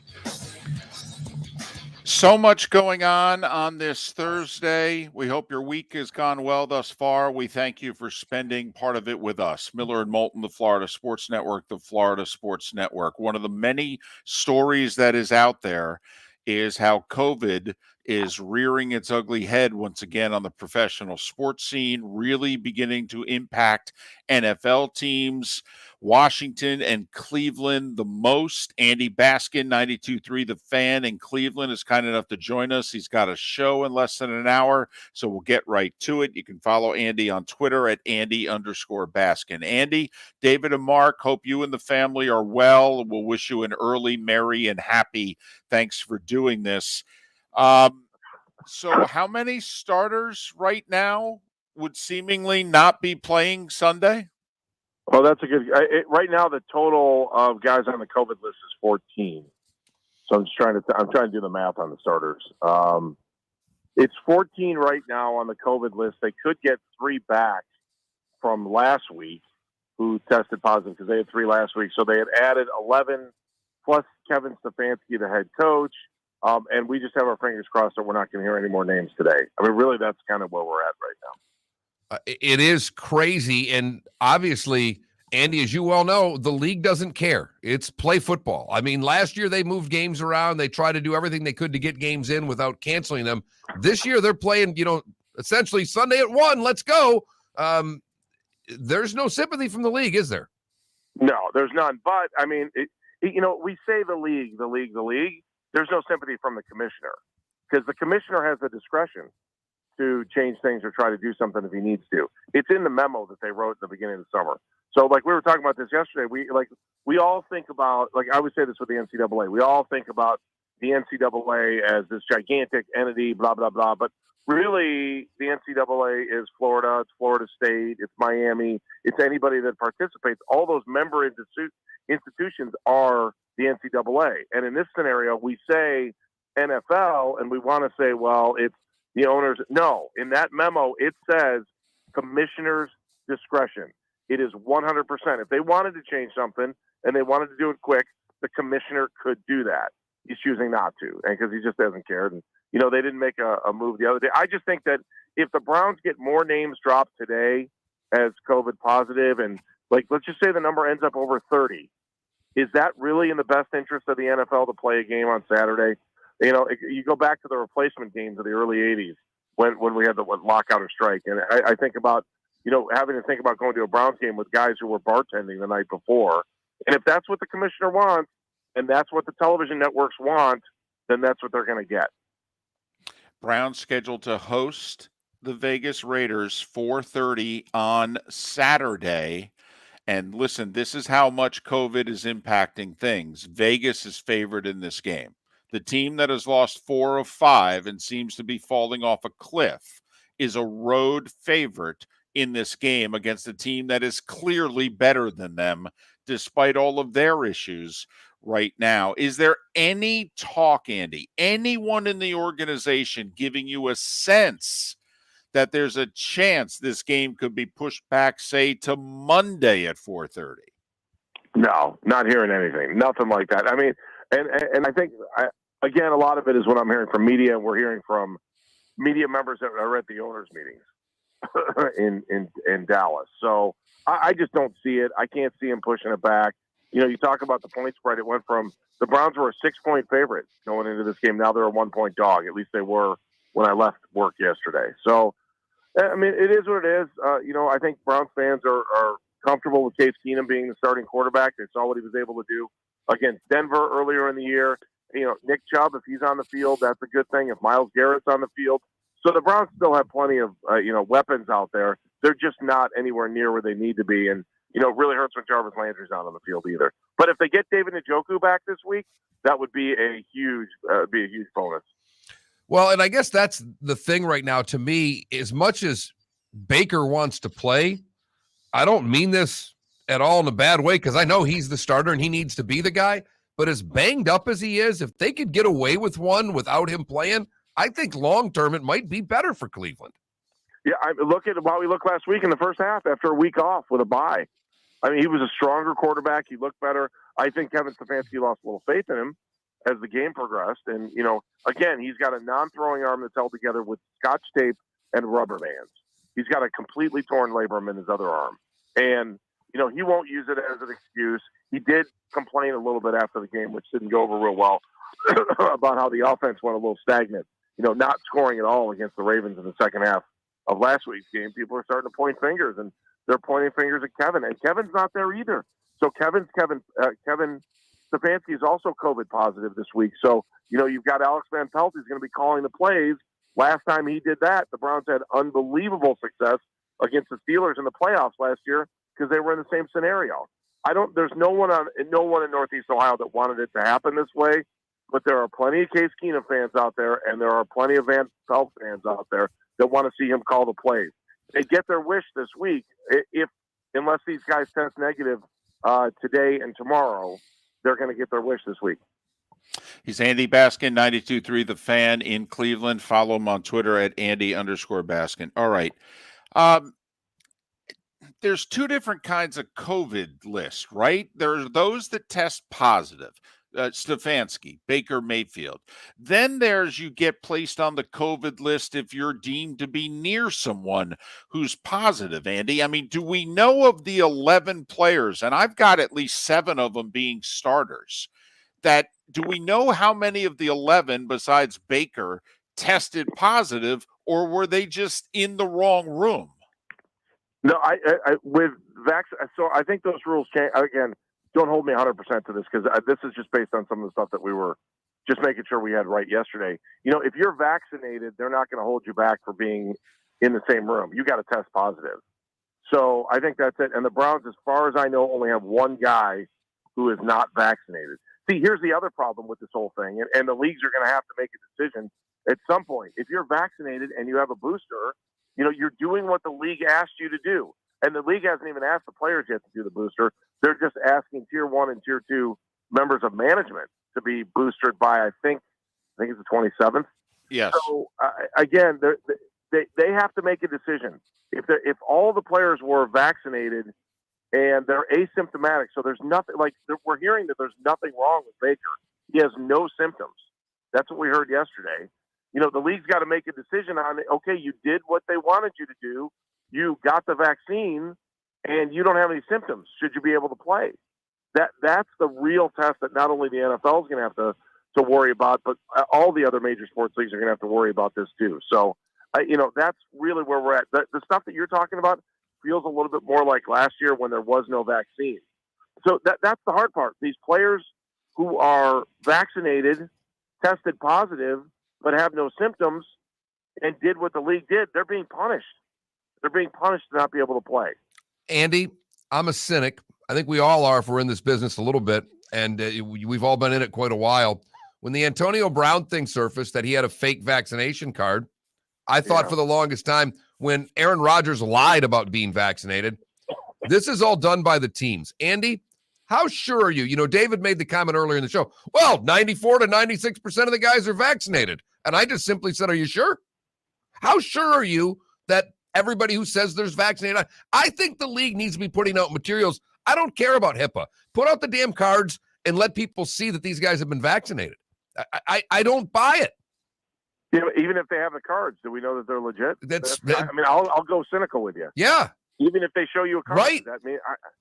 I would hope that as a human being, you would, if you wanted to get vaccinated, you got vaccinated, and you had your card, you would show it. I'm not saying to do it, but if that scenario ever came up, the one you're talking about, but to lie about that, I don't know. People lie about voting too. So right. It's just the world we live in. What are you going to All right, Andy, let's just assume worst case scenario. What are we talking about? 2 offensive line starters, Baker Mayfield, Jarvis Landry, 3 defensive starters. Can they win this game without Yes. the players that are currently on the list? Yes. I still think they can win. I mean, the only thing the Browns really have going for them, other than the fact that they still have some quality players, that Case Keenum in the facility, and he's proved this year that he can win a game if they need him to play quarterback. I mean, he's a pretty expensive backup quarterback. So, I mean, I think, and there are people that think that Case understands Kevin Stefanski's system better than anybody in the building because he was with him in Minnesota. So I think there is definitely faith and hope in him as a quarterback. You still have Nick Chubb, and that's really a huge key. So, you know, if you can get Nick the ball, they don't have to throw very often, and you're playing a team that's, as you laid out earlier, is a dumpster fire right now. They're a dumpster fire. The Raiders are. So if there was 1 week where they had a game where this possibly could happen, this would be it. I mean, essentially it's a pick 'em right now, right? They're a 1-point favorite. So you've got the depleted Browns against the dumpster fire Raiders, and it's on national TV. Dun, dun, dun, dun. All right. Final 10 seconds. I know you got to go to work. Anybody even paying attention to the Cavs? Everybody is. They're starting to have their eyes on the Cavs. I mean, last night, Houston didn't have a prayer, man. That team is playing so well. Kevin Love is completely fitting in right now. You got different guys every night, different guys that can put 20 points up a night. I don't know, there's 7 or 8 guys who are averaging double figures on this team. They're moving the ball well. They're playing well. I think they lost 2 games with last-second shots. So what did that put them up there? They were at like 20 wins, somewhere there. These look to be like 20-10 right now. And they're playing team basketball. And I think the people in Cleveland are really appreciating that. That's great to hear. It's a franchise that without LeBron has been, struggling to say the least. Andy, Merry Christmas. Happy New Year to you and yours. And hopefully we can talk again early in 2022. Sounds good. I gave you all my best stuff. Now what am I going to do for 4 hours? I have no idea. We'll send you the tape. We'll send you the tape, Andy. That's cool. Put it on a loop. Thanks, man. Give out the phone numbers, Andy. Give out the phone numbers. Rely on your co-host. Come on now. He sounded ticked off. Well, it's a big game. We've heard it. For those that, if you're fairly new, we've had Andy on for a while, and this is a big year. Remember, let's go back to August, Mark, when right before our second act ended and we had Andy on, and it's like the importance of following up a good year with another solid season. You know, when they went 10-6 under Romeo Crennel, they fell off the face of the earth. When they went 9-7 and went to the playoffs with Butch Davis, they didn't have a winning season again for nearly 10 years. I mean, they need to follow up last year with a 10-7 season and making the playoffs, even if they don't do anything. Agreed. And it's not going to be that easy, regardless of the COVID. Now with it, it makes it even harder in their game against the Raiders. The good, the bad, and the ugly. Today was a day when. Still all ahead right here. Miller and Moulton, the Florida Sports Network.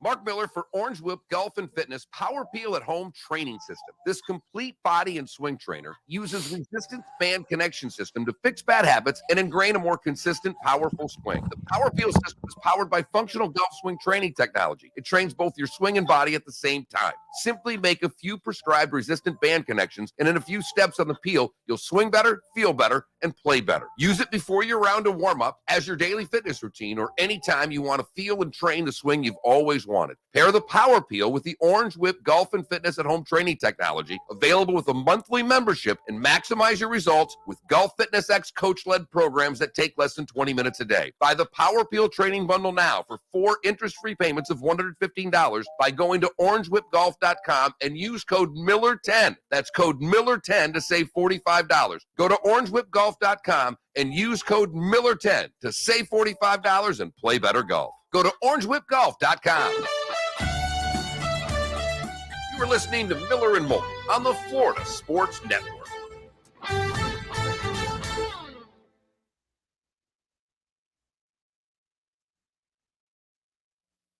All right, Mark and David are gone, so I'm going to use this time to preach about the Cavs right now. The Cavaliers are really, really good. All right, they are deep. I have been saying this for as long as I could remember. As soon as they signed Jared Allen last year in the trade deadline, well, they didn't sign, they traded for him. I knew they were going to be a playoff team. I thought they were going to be a playoff team last year, which was preposterous, but they got Allen. They locked him up. 5 years, $100 million. Jared Allen, in my opinion, just as good as Rudy Gobert. Imagine if Rudy Gobert was American, had a mustache, and had an afro and wore a headband. That's Jared Allen. Anyways, Kevin Love finding his form. Isaac Okoro is a monster. He is athletic as bleep. And then you got Darius Garland. And by the way, they're doing all this without Colin Sexton. Maybe they're better without Colin Sexton. Who knows? We'll see. Also, worth mentioning, the Cavs have a better record than the Heat, the Lakers, the Sixers, the Celtics, the Clippers, the Mavs, the Blazers, the Hawks, the Knicks, and the Nuggets right now. They are really, really good. And I think that people should take notice. Are we on the radio? No, we're not on the radio. Okay. But I'm just preaching about the Cavs, man. They're good. Okay. They have a better record than the Nuggets. Okay. Can the Cavs beat a healthy Heat in the playoffs? Where did you find this thing? Oh, thank you. No. All right. Let me go over here where I can actually hit that link. See what happens. All right. Look at that. Yeah. Okay. Yeah. I got you. That's pretty cool. I like that. Man, that mic better be off. That's funny. I know funny. That funny. I like that logic, man. He's talking NBA. We were both gone. So it's like just right. As long as you finish before we're back, we're good. Right. Yeah. No. Felipe, I'm glad you filled in actually. Oh, yeah. During the break there. Took the opportunity. I saw both of you two left, and I just unloaded all my thoughts on the Cavs. Like, ask. Well, I'm not going to ask because Philly, you have to understand, I don't care about. I know the you Cavs. don't. No, I was going to say ask the Twitch chat, but they don't. Well, this Felipe, guy, I'm going to ask you a couple of very serious questions. Do you have Sirius Radio? My guess is no. Sirius? No, I don't. Okay. Have you ever listened to NBA radio on Sirius? Never. There's a part of me that wishes that I could, get you a subscription and all that. Unfortunately, I think the best show is their morning show, which goes up right against ours. And I really need you to pay attention to this show. But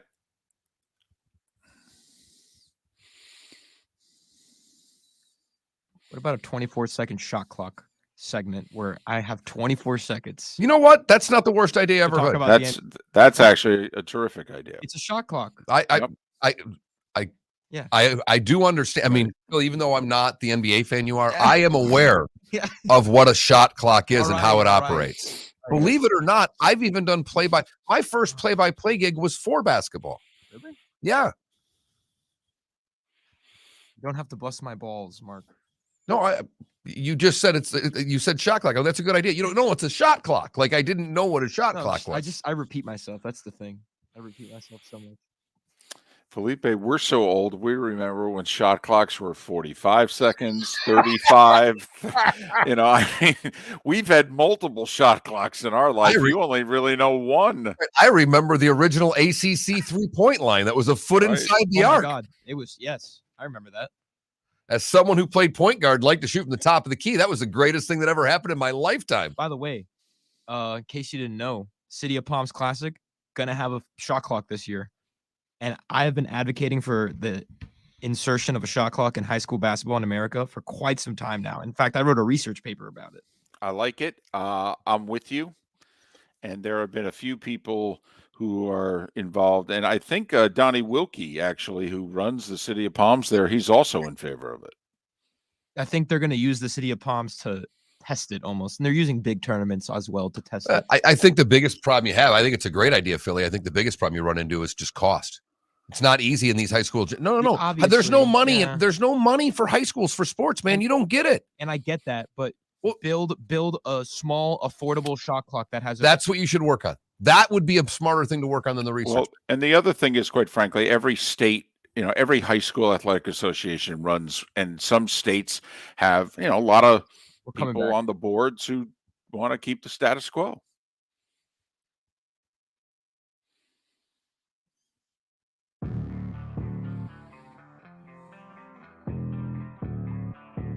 Thanks for listening. And now, more of Miller and Moulton on the Florida Sports Network.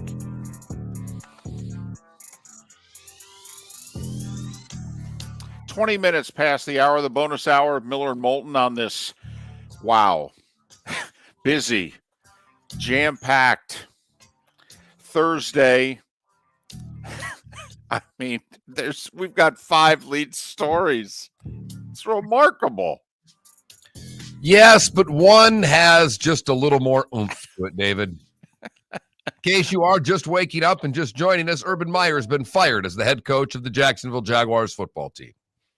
And if you want to know when that happened, the answer is around 12:30 a.m. I thought it was interesting right there with JP Shadrick that we just had on talking about in the last hour. They're talking about how, because someone asked in the Twitch chat room, and I was literally about to ask the same question, because you and I talked about when we found out this morning. I'm like, well, you worked there. When did you find out? And he left his last duties of the night and Urban's car wasn't there.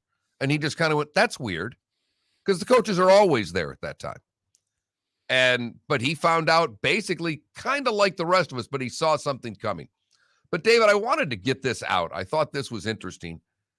The USA Today did a great job of the entire timeline of the tenure of Urban Meyer as head coach. And I'll just get to the highlights for you, David.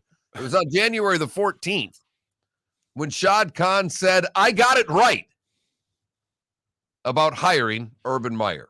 Maybe Less not. than a month later, Urban hired Chris Doyle as his strength and conditioning coach, who was fired from that job because of accusations of racist remarks and bullying during his time with the University of Iowa. Doyle resigned 48 hours later after a lot of folks protested. In fact, the Fritz Pollard Alliance called it a failure of leadership by the Jacksonville Jaguars. May 20th, they signed Tim Tebow. You got that right.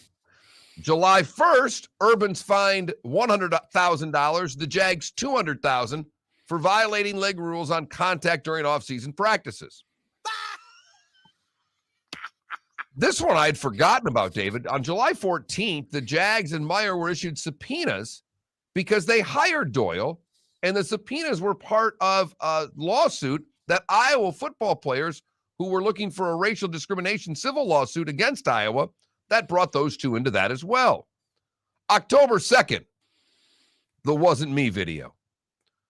One of his best dancing moves I've seen in a long time. And then it was December 5th that the benching of James Robinson that he didn't seem to know what was going on. December 11th, all the stuff about the coaches. And now on December 15th, the Tampa Bay Times puts the story out on former kicker Josh Lambo, revealing he was kicked by Urban Meyer while stretching. And then with all of that, David, that was the end for one Urban Meyer. Well, when the story hit early afternoon yesterday, I was flying to LA, and the first time that I was able to turn my phone on and look at Twitter, I just caught a tweet from someone who said, what does it take to get fired by the Jacksonville Jaguars? And I went, oh. And so then I started scrolling backwards going, uh-oh, what did I miss? So, wow. 2-11. He lasted the same number of games, I think, as Petrino. Didn't Petrino go 3-10? And quit. Petrino did quit, for the record. Lou Holtz quit also on the Jets. Right. 14-game season back then. They were 3-10. He quit. They both had jobs waiting for them in college, however. Urban, it's our poll question. Who's going to get hired first, Urban or Gruden? Go to that Mark Miller, the David Moulton, and vote. Who's going to get hired first? I still can't believe we had a poll question on Monday that said, what's Urban going to be doing in a year? A year from now. And the three answers were working for Fox, coaching the Jags, or hosting at his restaurant in Columbus. And that won, and it probably should have. And it looks like it's going to be the right answer. That was Monday we asked that question. Monday, Dave. Monday. Mm-hmm. Our other poll question, by the way, if you check us out on Twitter and you see another one, it's blue cheese or ranch on your wings. All started during a commercial break where I said I wanted wings for breakfast. Man. I did not think this would work. I didn't. I had always said I never thought Urban was a pro coach. He was someone who, by the end of your college tenure, many a player was like, man, I need to get out of here. I mean, he works players and coaches hard. Never thought it would transition. Wasn't crazy about the staff he put together. I did like the fact that Trent Baalke, a former experienced GM who also worked with Harbaugh in San Francisco, so he's used to working with difficult guys. I thought that was a good hire. I did. They are, at least for now, keeping Baalke. We'll see how that ends up going down the road. But, man, oh, man. Mark, I mean, I thought he would get 2 years. We asked a poll question shortly after he got hired. Would he see year 3? I never thought he wouldn't last year 1. I didn't either, but David, I have to be frank with you. When he hired Doyle, you know I raised my hand and said, what on God's green earth is this guy thinking? A guy who's being accused of being a racist at the college level with everything that's going on in our world today, and that's your first hire? I mean, it was literally one of the first 3 hires the man made. And that's when that was when I said, because I didn't know whether or not, I didn't come on. That's when I said, well, this isn't going to work. He just doesn't get it. He doesn't get what an NFL locker room is versus a college locker room. He thinks he can go have all this power. It doesn't work that way. They make money. You don't have the control you once did. I don't know if you heard our interview with JP Shadrick on the Jags radio network. He was on about 50 minutes ago. And there was a sadness to his voice at times during that interview. And you need to realize, we've got 2 big Jags fans who are regulars watching us on Twitch and commenting in the Twitch chat room. But the excitement that this organization had during the offseason, they sold more tickets this offseason than they had ever sold in an offseason before. Ever. And now the upper deck is half empty. People have paid for tickets. They're not using them. They're not giving them away. Or if they give away, nobody wants them. They're the only pro team in town. Sorry, AAA baseball, AA hockey. You know what I mean? They're the only major league in that city. They got the franchise quarterback. They've never had one. And David, here's the other thing.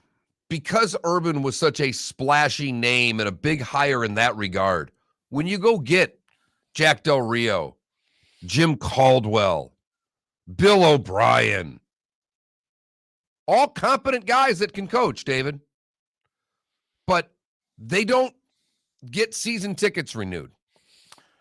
Mark, and now it's all on what happened. I mean, literally, it's all about what happens to Trevor Lawrence from this point forward. That is it. Period. End of sentence. It doesn't matter because anybody they hire as a coach doesn't move the needle, and it doesn't need to. You just need to win.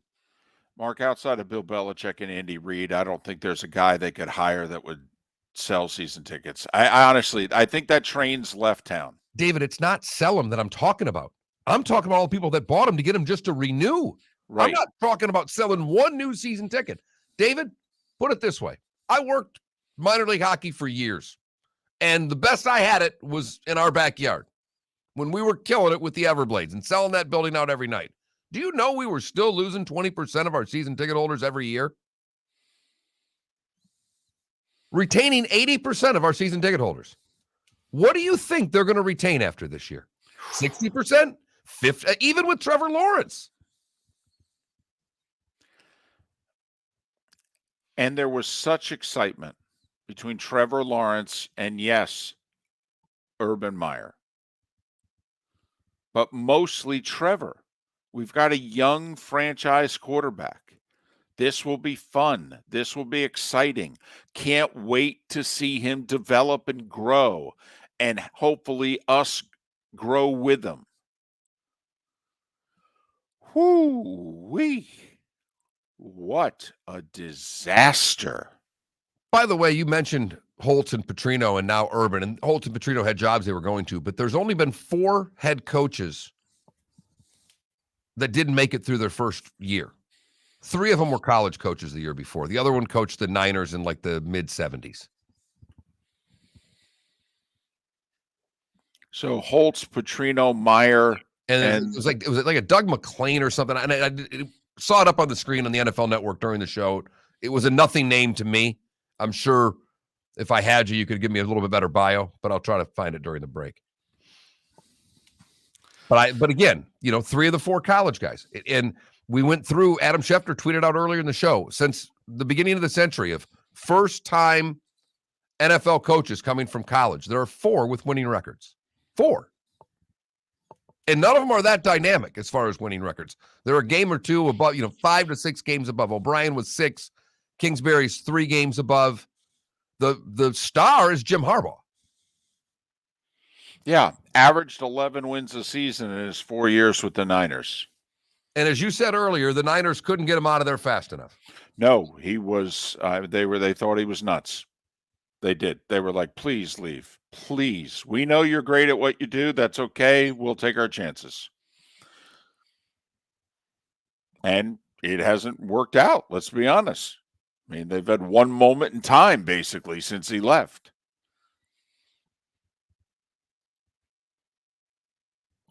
Wow. Urban Meyer, 13 games. And, Mark, you brought up a great comparison. Somebody who was nothing but a winner. Matt Millen. As a player in college, part of 3 different teams who won Super Bowls in the National Football League. Part of great Penn State teams. Played for legendary coaches. Then he has a very successful broadcasting career where really outside of John Madden, he's probably the second best NFL analyst out there. And goes to the Lions, and obviously it didn't work. And then, everything he had done as a player and as a broadcaster wiped away. He was a punchline. A punchline. And that's why I don't know how hireable Urban Meyer is in the next year's time. And we should have put a caveat on that job. If he becomes an Alabama assistant coach, that does not count. No. An analyst, if he becomes an analyst / intern for Alabama, that doesn't count. I'm sorry. Because apparently 40 of those a year get hired. And, we've been at this a lot today, and there are a lot of people and keep coming in and out of the Twitch chat room and keep texting Eric Bieniemy. I think one day he'll be a head coach. I cannot hire him if I'm the Jags. Nope. I can't. Nope. And absolutely not. I can see why you would argue against me, what he's done with Mahomes and all of those things, and they're great. I need a head coach who's done it before. This is not the time, in my opinion, to hire a first-time NFL head coach. David and I are on the same team here. We're hiring Jim Caldwell. Yeah, it's right now. That's my guy. If I start my list, I start there, and he's got to not get the job. He went 9-7 with Detroit 3 times. Well, not only that, he's been around young quarterbacks.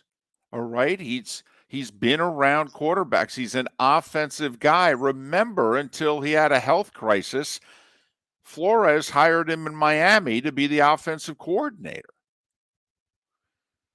I mean, that's where we would start. He's calm. He's a nice guy. The players loved him in Indianapolis and Detroit. Loved him. He's not a big personality. He will bore you when he steps to the microphone. I don't know what to tell you. Behind the scenes, the players love him. Love him. And he's got a winning record. He coached in a Super Bowl, for goodness sakes. I happened to look up because we've got a television with a 4-letter network on, and Louis Riddick is on television with a big picture of Jim Caldwell in the background talking about him taking over the Jags. This is going to be the opinion you're going to hear a lot. I'm telling you. Apparently, and based on those numbers, David, you got to call Jim Harbaugh. You have to. I'll call. 44-19-1 in the NFL. Yep. And I got Trevor Lawrence. You interested? Just want to know. Apparently, I can't call you till December 28th. I know you're busy on the 31st. If you lose, I'll give you a call. If you win, probably going to hire a coach before you're done with that title game, but that's okay. Maybe. Then again, the regular season ends on the 9th. Maybe I won't hire a coach before then. Maybe. But Jim Caldwell's sitting at home. But I don't want an assistant coach right now. I just don't. And I'm sorry. There are a lot of qualified people out there, and they may one day be great NFL coaches. I cannot do that. That to me, David, I love your phrase. I've used it many times.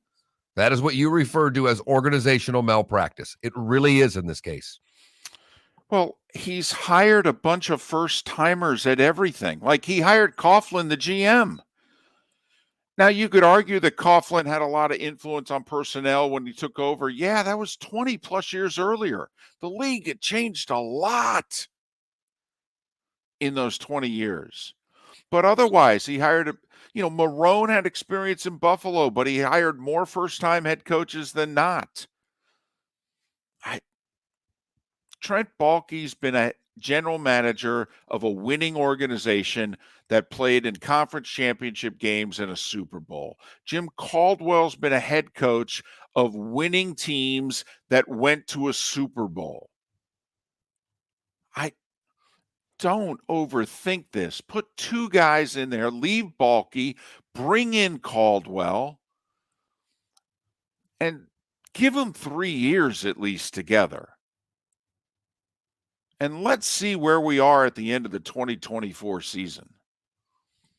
But the real question is, as we head to break, if Urban Meyer shows up on the Fox College pregame show next year, are you laughing out loud or are you going to sit down and watch? I'm laughing out loud. I think Fox will hire him. Got to remember, who do they pay $6.5 million a year to do mornings? Huh? Skip Bayless. True. You really think they'll be embarrassed by Urban Meyer? No, but will Urban want to sit on the panel where he's going to have to take grief? Just curious.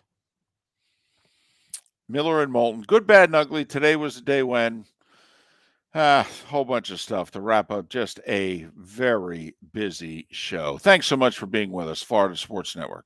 It's been a great start to the NFL season, and it's only getting better at DraftKings, the official daily fantasy partner of the NFL. DraftKings is putting new customers in the center of the action with a free shot at millions of dollars in total prizes. Get in on the action now. It's simple. Just pick your lineup, stay under the salary cap, and see how your team stacks up against the competition. Feel the NFL action like never before with a free shot at millions of dollars in total prizes. DraftKings is safe, secure, and reliable. And the best part is you can deposit and withdraw your cash whenever you want. Download the DraftKings app now and use code M&M. This week, new customers can get a free shot at millions of dollars in total prizes. Enter code M&M to get a free shot at millions in total prizes with your first deposit. That's code M&M. Only at DraftKings, the official daily fantasy partner of the NFL. Minimum $5 deposit required. Eligibility restrictions apply. See DraftKings.com for details.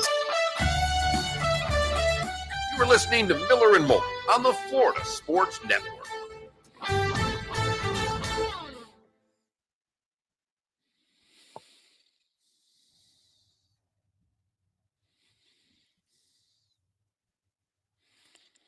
I'll tell you what, I don't know if anybody's I don't know who hates Urban Meyer more than my mom.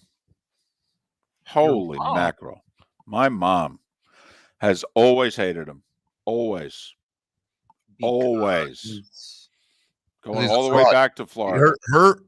David's mom is a fraud detector. You know, everybody has their different radar of different things. David's mom has a fraud detector. That's why I at least give the fact that I don't know if she likes me, but she knows I'm not a fraud. That's all I need out of Mom Moulton. You're on the good side. I don't even know if I'm on the good side. I'm just not on the bad side, and that's all that cares. It's all that matters. I will just read you the 2 very short sentences that start and end the text. I don't want to divulge the meat of the text because my mom, I know, intended that for me, although I think she actually would say this publicly, but I'll just keep it to myself. But the first short sentence was, "There is a God," with an exclamation point after God. And the second short sentence was, "Made my week," ? With an emoji. My mom doesn't send emojis. Wait, is this referring to Urban Meyer's firing? Yes. Okay. And now she just chastised me in all block letters because I didn't call her and wake her up about it. Oh, you got yelled at. Just now. Fraud, not frog, ugly bag of water. Fraud. Okay, just throwing this out there. Is this a sign that we should put Mama Moulton on the phone in this show? Never. Won't happen. Nope. Why? Trust me, you're not the first to ask that question. You won't be the last. Oh, that sounds like such a great segment. Oh, you think? Not happening. Mom Moulton's running stream of consciousness. Nope. Weekdays at 8:15 would be absolute gold. Not happening. Dog it on Urban Meyer for 10 minutes. Dog it on me. I don't care. Not happening. Nope. People want to know what emoji she used. If it was the poop one, I'd be so impressed. No, it wasn't. It was just made my week. It was a big smiley face. As my mom just texted me, because I texted her back and I said, I didn't think of calling you because, well, it was 5:02 a.m. when I woke up this morning. And she said, never too early for good news. Wow. All right. Hey, just so you know, we're going to have about 10 minutes for this last segment. Oh, I know.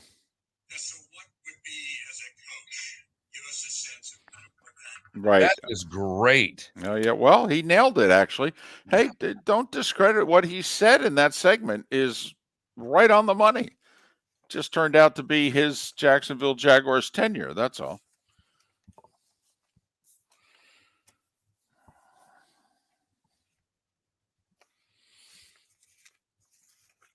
Tell you what, it'd be nice to post this show because this was a pretty good show. Yeah, I know. I really hope I can get the audio. Well, I did too. I mean, it'll be there on Twitch. I don't know if it's transferable or not. It is. It can be done. I'm so upset that the computer decided to act up today.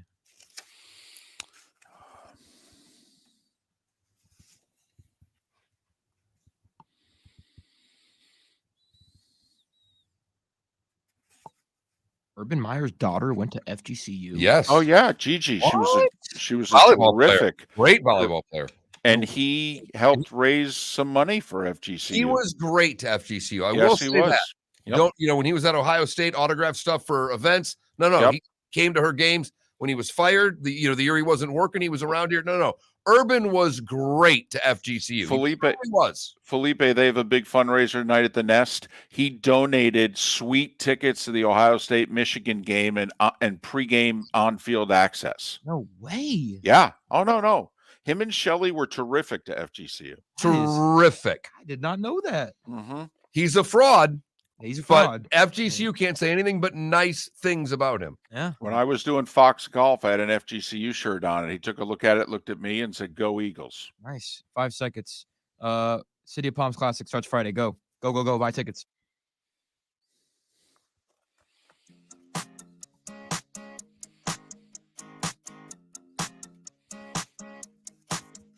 You're listening to Miller and Moulton. exclusively on the Florida Sports Network. We're pretty late with this final segment today, but we just had so much stuff. So we got to get right to it. Time now for The starting five. Um, 5 stories you need. that's Leave it to the Yeah. oldest guy in the show. Terrible and job. definitely Terrible the job by me. oldest soul to you live in don't the have to past. tell us that. Here's We David already know. Moulton with Today Was the Day. I like We your self-critiquing, but Horrible. listen. Remember the movie Network when you're mad as hell and you're not going to take it anymore and they threw TVs out the windows onto the streets? Okay. Well, the first time we ever did that, it was on this day 248 years ago. Only we threw tea into the harbor. gotcha. 1773 on this day, the Boston Tea Party. I see what you did there. Mad as hell, and I'm not going to take it anymore. Uh-huh. That's how we roll.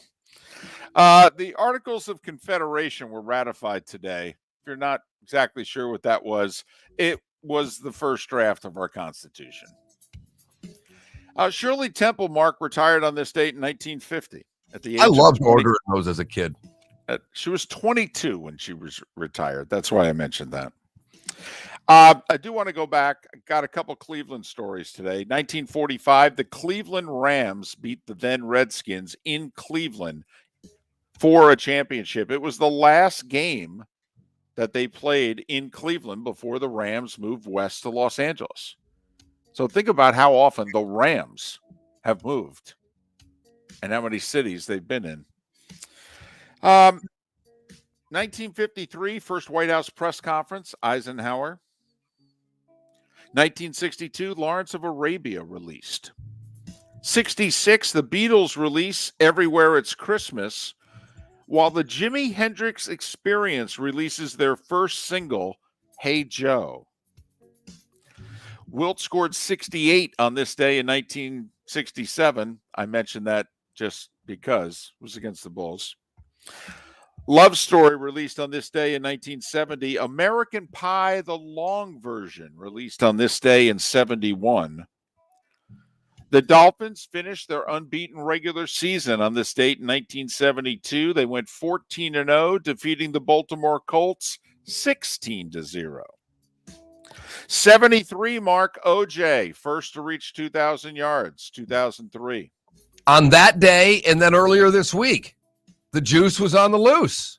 Yes, He got out a couple days ago. He's off parole in Nevada, right? Right. He can go anywhere, do Hey, he's on the loose anything, again. right? Should be at a golf course in Florida near you soon. Cleveland, and I'm talking about the city of Cleveland, defaults on $14 million worth of loans to local banks. First major American city to do that. New York nearly did it. They got bailed out a few years earlier. John Gotti became the mob boss today. After ordering the killings, in front of the steakhouse and all that. The movie The Color Purple, also released on this date in 1985. The Marlins in 91 signed their first ever player, a 16-year-old pitcher named Clemente Nunez. Shannon Doherty, Mark, fired on this day in 1993 from Beverly Hills 90210. Let's be honest, the show is really not the same after that. Absolutely not. Larry King with his final Larry King Live on this date 11 years ago. Jameis won his Heisman 8 years ago today. Drew Brees passed Peyton Manning for most career touchdowns on this date 2 years ago.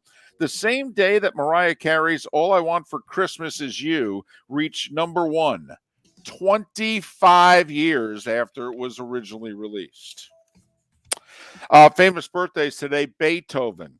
There you go. Let's start right there. Would Well have been done. 251 today. Tom Brookshire would have been 90 today. Summerall in Brookshire was the big thing before Summerall in Madden. He died 11 years ago. Frank DeFord would have been 83 today. Maybe the greatest American sports writer, him and Jim Murray. The Fridge is 59 today. Trevor Immelman is 42. And Antrell Roll is 39. And that was...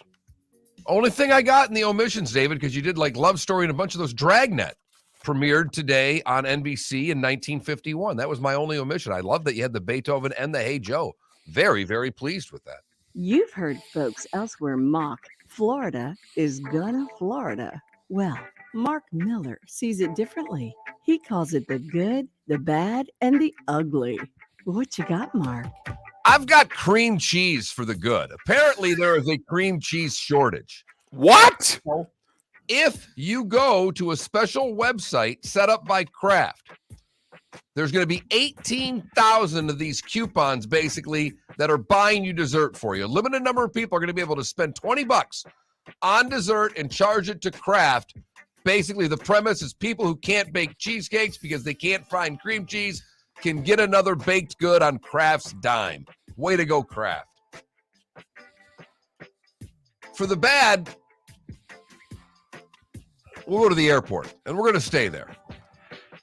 Little tip from the Sacramento Sheriff's Office on Jalen Reed when he arrived at Southwest Florida's airport, picked up his bags. The K-9 team approached, and he had 21 vacuum-sealed bags of weed weighing 24 pounds that he tried to bring in to RSW, and he was stopped at the airport. For the ugly, we stay at the airport via Cape Coral, where a Cape Coral man has been banned on flying United Airlines after failing to comply with the federal mask mandate. He was heading to D.C. from Lauderdale, and he wore a thong over his face. The funny man was taken off the plane and now has been banned by United Airlines for the rest of his life. He says it's just nonsense. That, David, is the good, the bad, and the ugly. Today, December the 16th, 2021. We've got Thursday Night Football. It's the last one ever on Fox. Amazon takes over the package next year. The NFL Network does have a Thursday night game next week in Nashville. But Joe and Troy, last time ever for Thursday night. Will it be a good one? Chiefs a 3-point favorite in Los Angeles against the Chargers. Chargers beat them at Arrowhead earlier in the season. Two young marquee quarterbacks in the same division. In theory, Mark, they could go at one another 24 times. There's no doubt there. I'm taking the Chiefs. I made the stupid mistake of trying to say that, one team would sweep another in a division game. It's just the wrong move. Give me the Chiefs to split with the Chargers. Chargers are missing a tackle because of COVID. Chris Jones, we'll see whether or not he plays tonight for the Chiefs. That would be a huge loss. And the one corner who lost his brother, I don't know if he's going to play as well for the Chiefs, which is, big on defense. So couple of big names on the Chiefs defense out, one big name on the Chargers offense out. How do you see it, David? Come on. You got to go with the Chiefs as the top dog in the division until proven otherwise. But if the Chargers win, they'll be tied and they will have swept the season series. I will say these two have faced off against one another twice, and both games came down to the final minute. Well, I think it's going to be a terrific game. I think you're going to get a treat tonight, David. I got a feeling the last one on Fox will be a really good one, and hope so for you as well. NBA tonight, none of the Florida teams in action. Probably the best game, Sixers and the Nets. Both the Lightning and Panthers are home tonight. Tampa hosting Ottawa, Florida hosting the LA Kings. We'll do it again tomorrow as bowl season kicks off at noon tomorrow, David. Maction, baby. It's back, and it's at noon on a Friday. I am off to get chicken wings. I'm just telling you that right now. I can't get my fat butt to Rusty's fast enough to down 10 extra crispy and hot right now with blue cheese. Vote on our poll question. It is blue cheese or ranch, or who gets hired first, John Gruden or Urban Meyer. Have a great game tonight. We'll do it again tomorrow morning, 6 a.m., right here exclusively on the Florida Sports Network. The Firestone Grand Prix of St. Petersburg, presented by RP Funding, roars through the streets of beautiful downtown St. Petersburg, February 25th